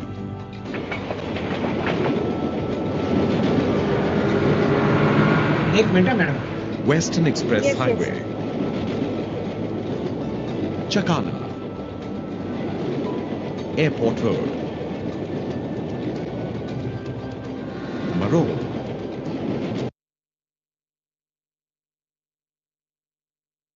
Some technical problem. So should I share it from my Yeah, side? yeah, yeah. From your end. Yes, madam. I will stop sharing. Yes, You okay, please sir. continue. Okay, sir.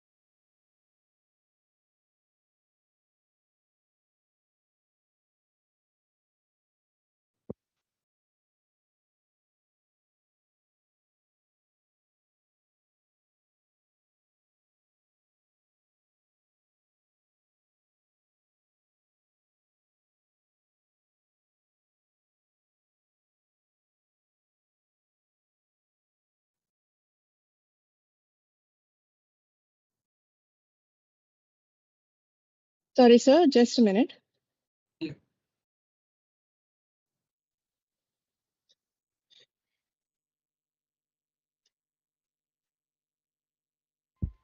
Mumbai, a city of dreams, will witness a new ambitious project.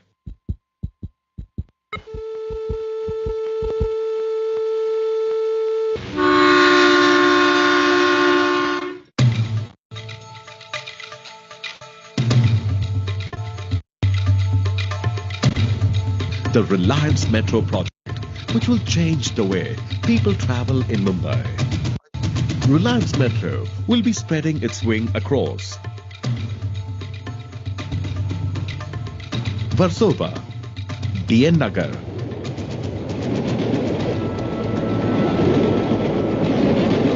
Azad Nagar, Andheri,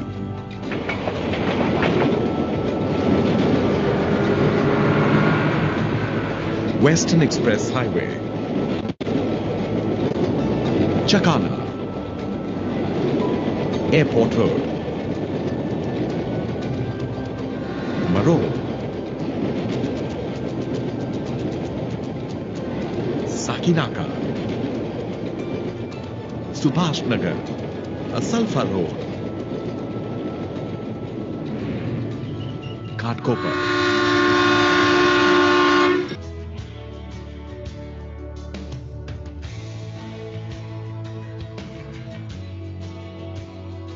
barricading shall be provided to enclose the construction area to ensure safety and coordinated movement of vehicular and pedestrian traffic. Total station survey instrument shall be used for marking bi-location accurately on the ground.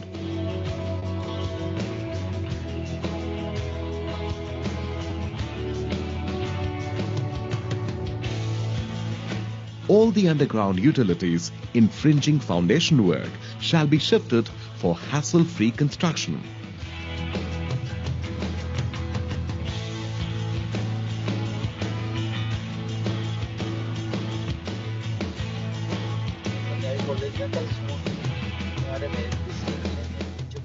To initiate the piling work, the hydraulic rotary piling rig will be positioned at the pile location and boring shall be done.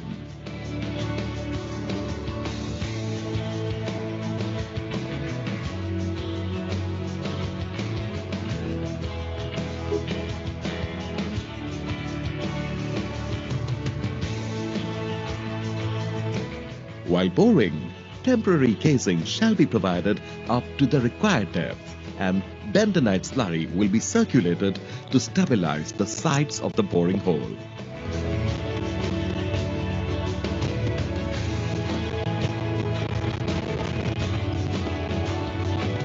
After completion of this process, reinforcement cage shall be lowered. Now, for casting of the pile. Tremie pipe will be lowered and the funnel will be placed on the top. The concrete shall be then poured up to the required level.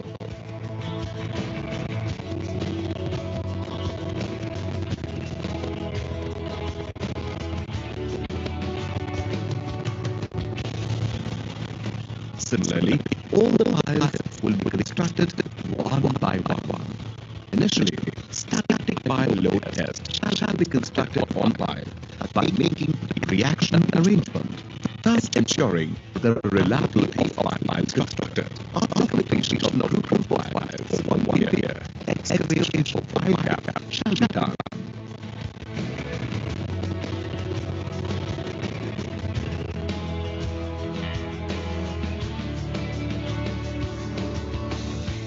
Reinforcement will be placed for pile cap and will be concreted. Now, the work of pier begins. Reinforcement cage will be placed on the pile cap and formwork will be erected. For the casting of the pier, using placer boom, the concrete will be poured up to the bottom of the pier cap.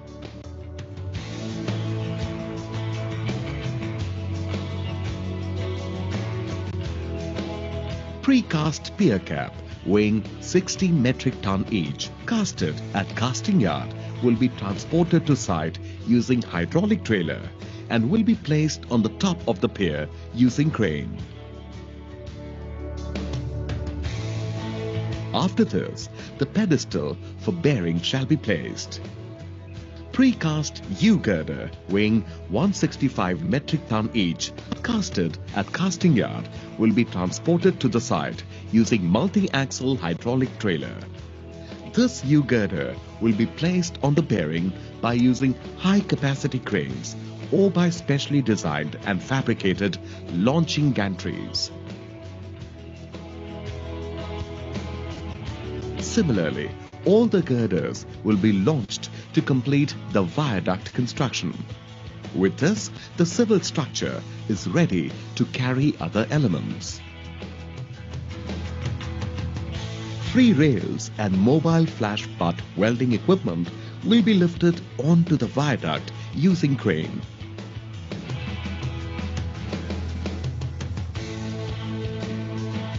And will be welded.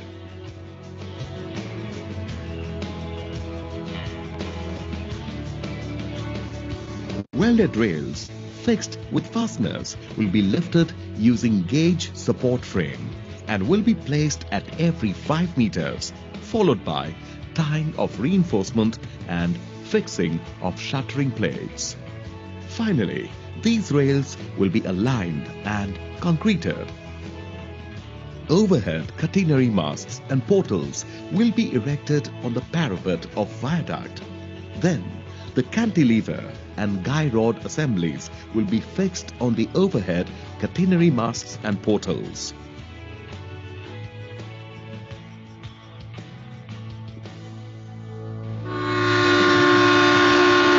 For Mumbai, a large city, the financial capital of India with poor transportation infrastructure, the crafting of this ambitious Reliance Metro project will begin, undisturbing its busy, hasty life.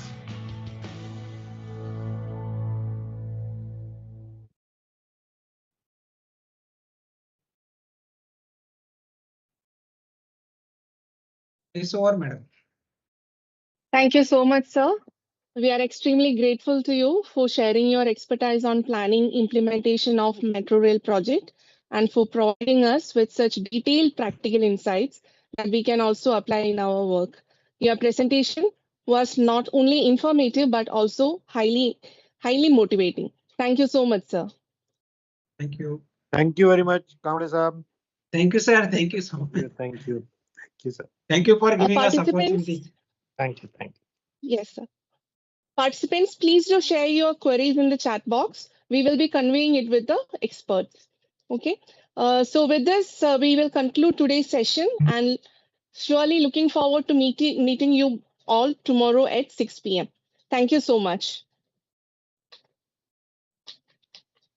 Thank you. Thank you all. Thank Thank you, you. Tanda Thank you, sir. sir. Thank you. Thank you. Madam, thank you. Thank you, sir.